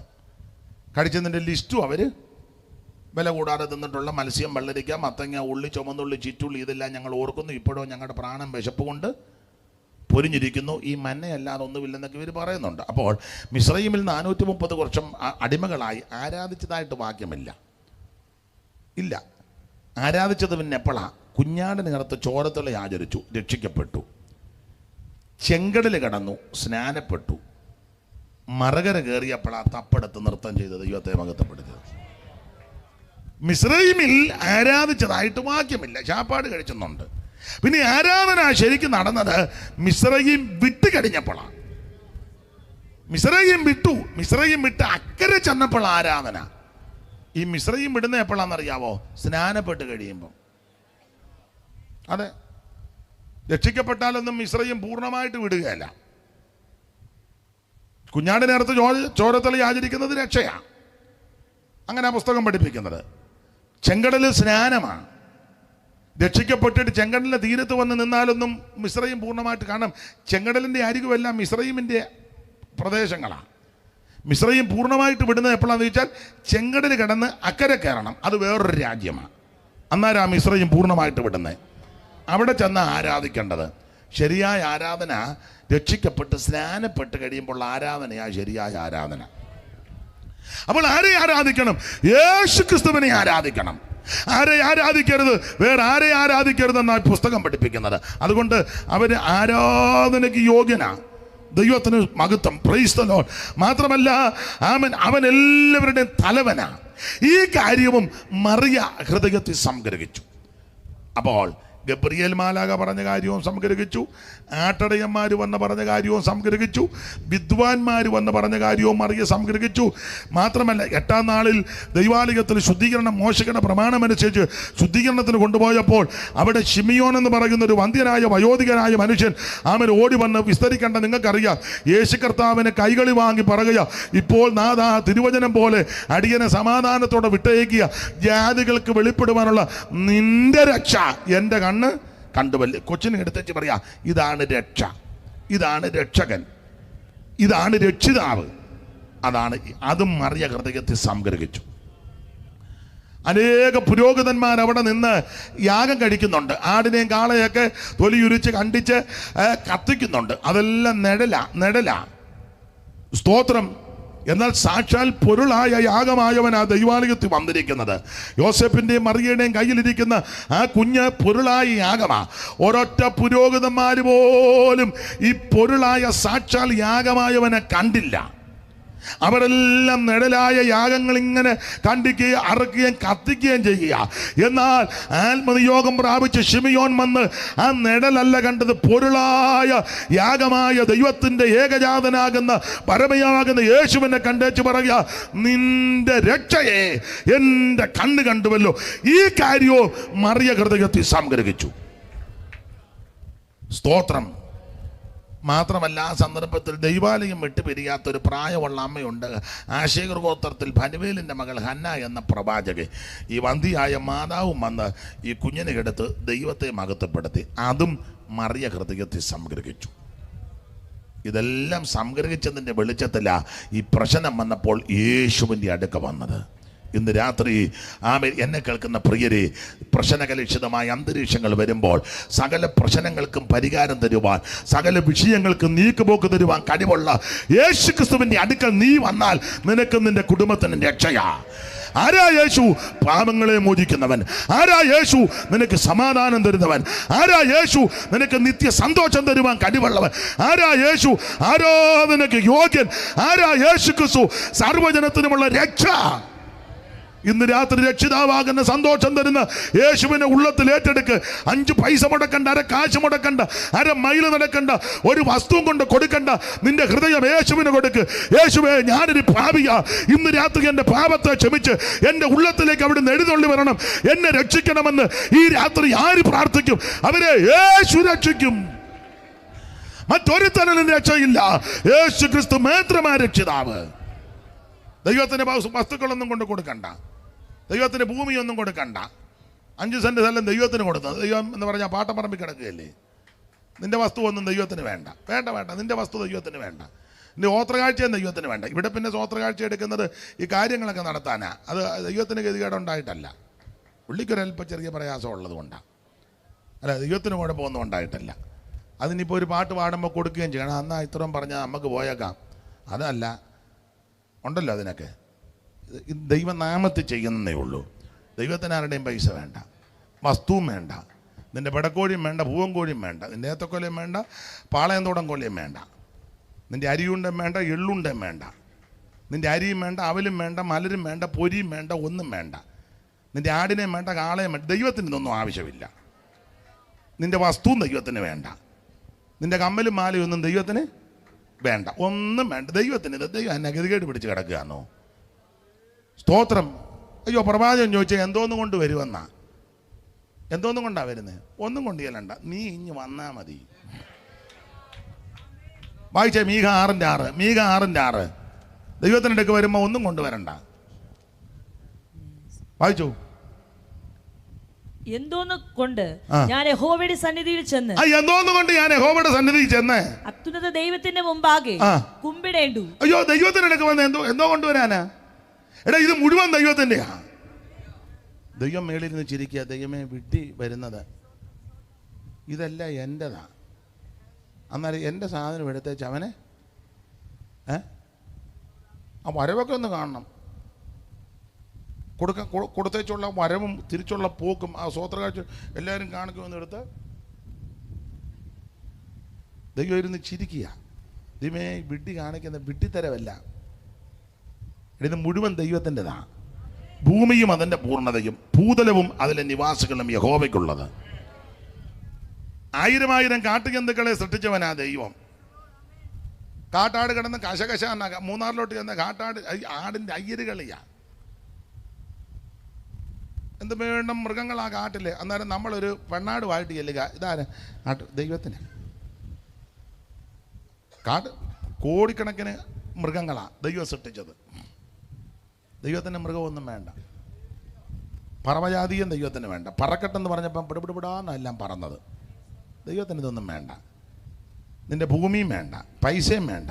ദൈവത്തിന് നിന്നെ ആവശ്യം. നീ ഒന്നും കൊണ്ടുവരണ്ട. മതങ്ങൾ പലതും പഠിപ്പിക്കുന്ന ഒത്തിരി സാധനം കൊണ്ടുവരാനാ. എന്നാൽ യേശു പഠിപ്പിച്ചത് ഒന്നും കൊണ്ടുവരണ്ട, നീ ഇഞ്ഞു വന്നാൽ മതി. വെറും കൈയായിട്ട് ഇഞ്ഞു വന്നാൽ മതി. പക്ഷെ വരുമ്പോൾ പറഞ്ഞ കർത്താവ് എൻ്റെ കയ്യിൽ ഒന്നും തരാനില്ല, എന്നാൽ എന്നെ അങ്ങ് തരിക മതി, നീ രക്ഷപ്പെട്ടു.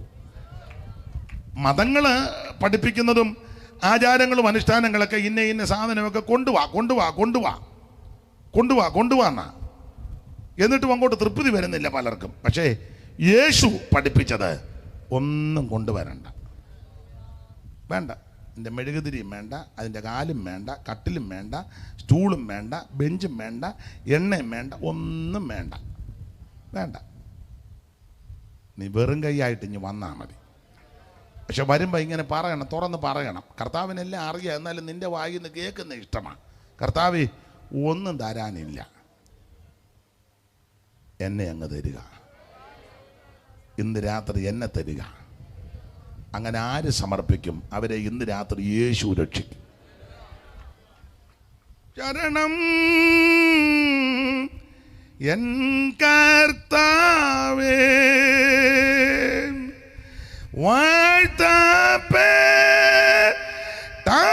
കുഞ്ഞാടേ താഴ്മയായി കുമ്പിടുന്നു,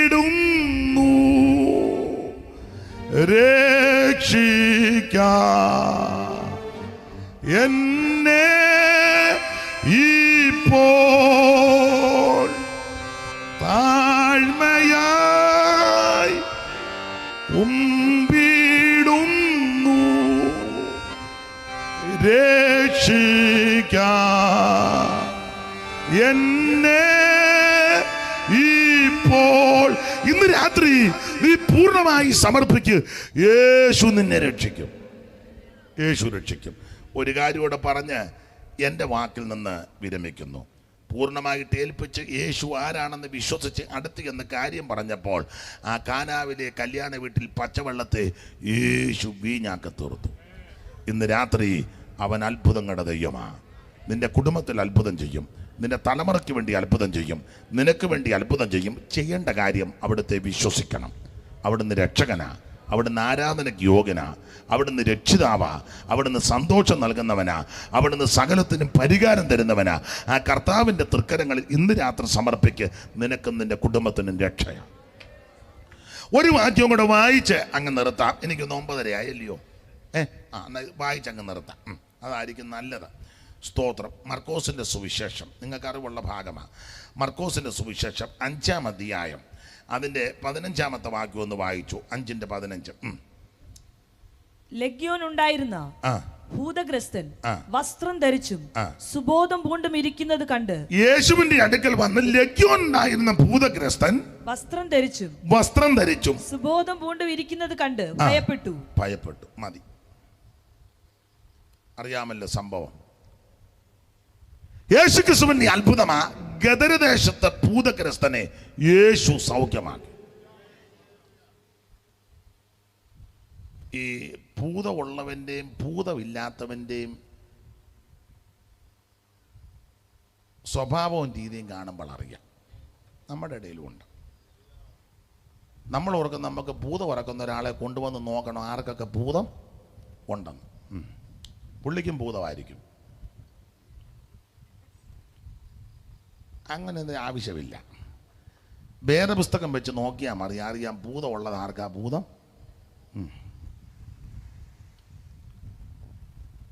ഭൂതം പോയപ്പോൾ പുള്ളി വസ്ത്രം ധരിച്ചെന്ന അങ്ങനെ. അപ്പൊ ഭൂതമില്ല, ഭൂതം ഉള്ളപ്പോഴോ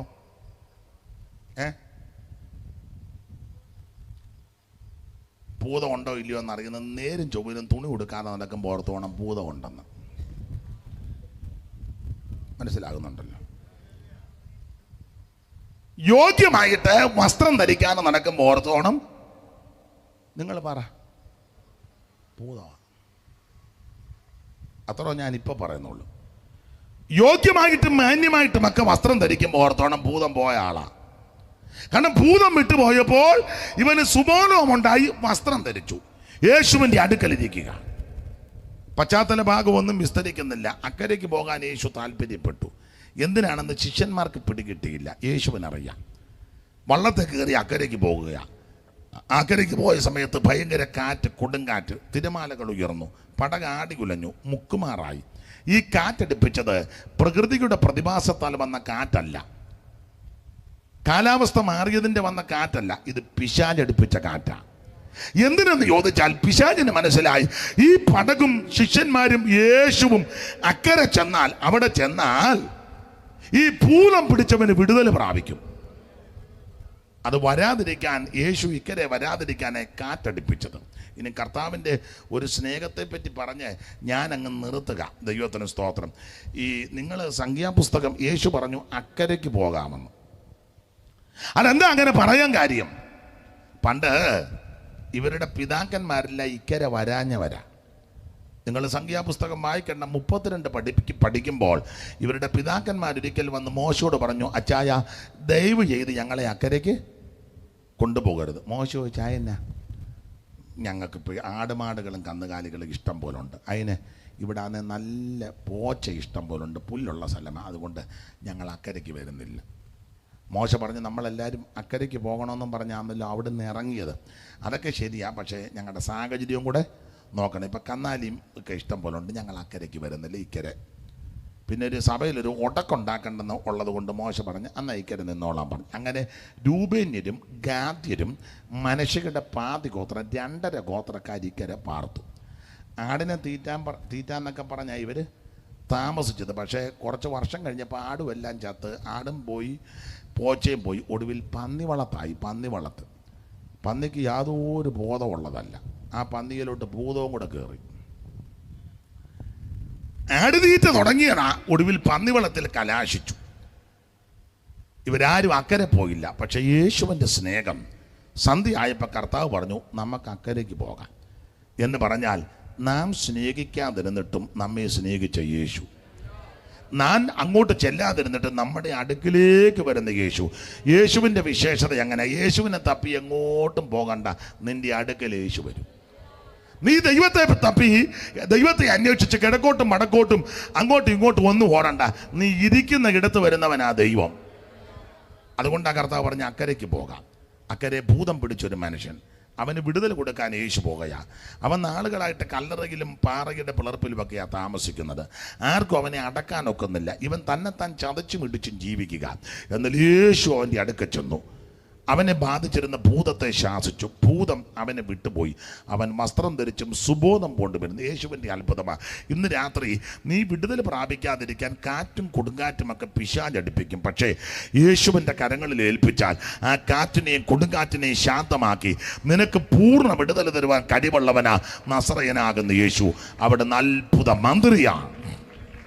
സമയം പോയത് കൊണ്ട് ഞാൻ എൻ്റെ വാക്ക് നിർത്തുക. ഇന്ന് രാത്രി അത്ഭുത മന്ത്രിയാകുന്ന യേശു നമ്മുടെ നടുവിലുണ്ട്. ഒന്ന് സമർപ്പിക്ക്, യേശുവിനായി സമർപ്പിക്കുക. കർത്താവേ, ഇന്ന് രാത്രി എന്നെ അവിടുത്തെ കരങ്ങളിൽ സമർപ്പിക്കുക. യേശുവിനെ രക്ഷിതാവായി സ്വീകരിച്ച് അവിടുത്തെ കൽപ്പനയാകുന്ന സ്നാനം അനുഷ്ഠിച്ച് ആത്മാഭിഷേകം പ്രാപിച്ച് തിരുമേശകെടുത്ത് കൂട്ടായ്മ ആചരിച്ച് പ്രാർത്ഥന കഴിച്ച് വേർപാട് പാലിച്ച് ആമേൻ കർത്താവിൻ്റെ വരവിന് വേണ്ടി ഒരുങ്ങുവാൻ ഇന്ന് രാത്രി നമുക്കൊന്ന് സമർപ്പിക്കാം. ഇന്ന് രാത്രി യേശുവിനെ രക്ഷിതാവായി സ്വീകരിപ്പാൻ താല്പര്യമുള്ള ആരെങ്കിലും എന്നെ കേൾക്കുന്നെങ്കിൽ ഒരു വാക്ക് എന്നോട് ചേർന്ന് പ്രാർത്ഥിയിര്. യേശുവേ, ഞാനൊരു പാപിയാണ്, എൻ്റെ പാപത്തെ ക്ഷമിക്കണം, എന്നെ ശുദ്ധീകരിക്കണം, എൻ്റെ ഉള്ളത്തിലേക്ക് അവിടുന്ന് എഴുന്നള്ളി വരണം.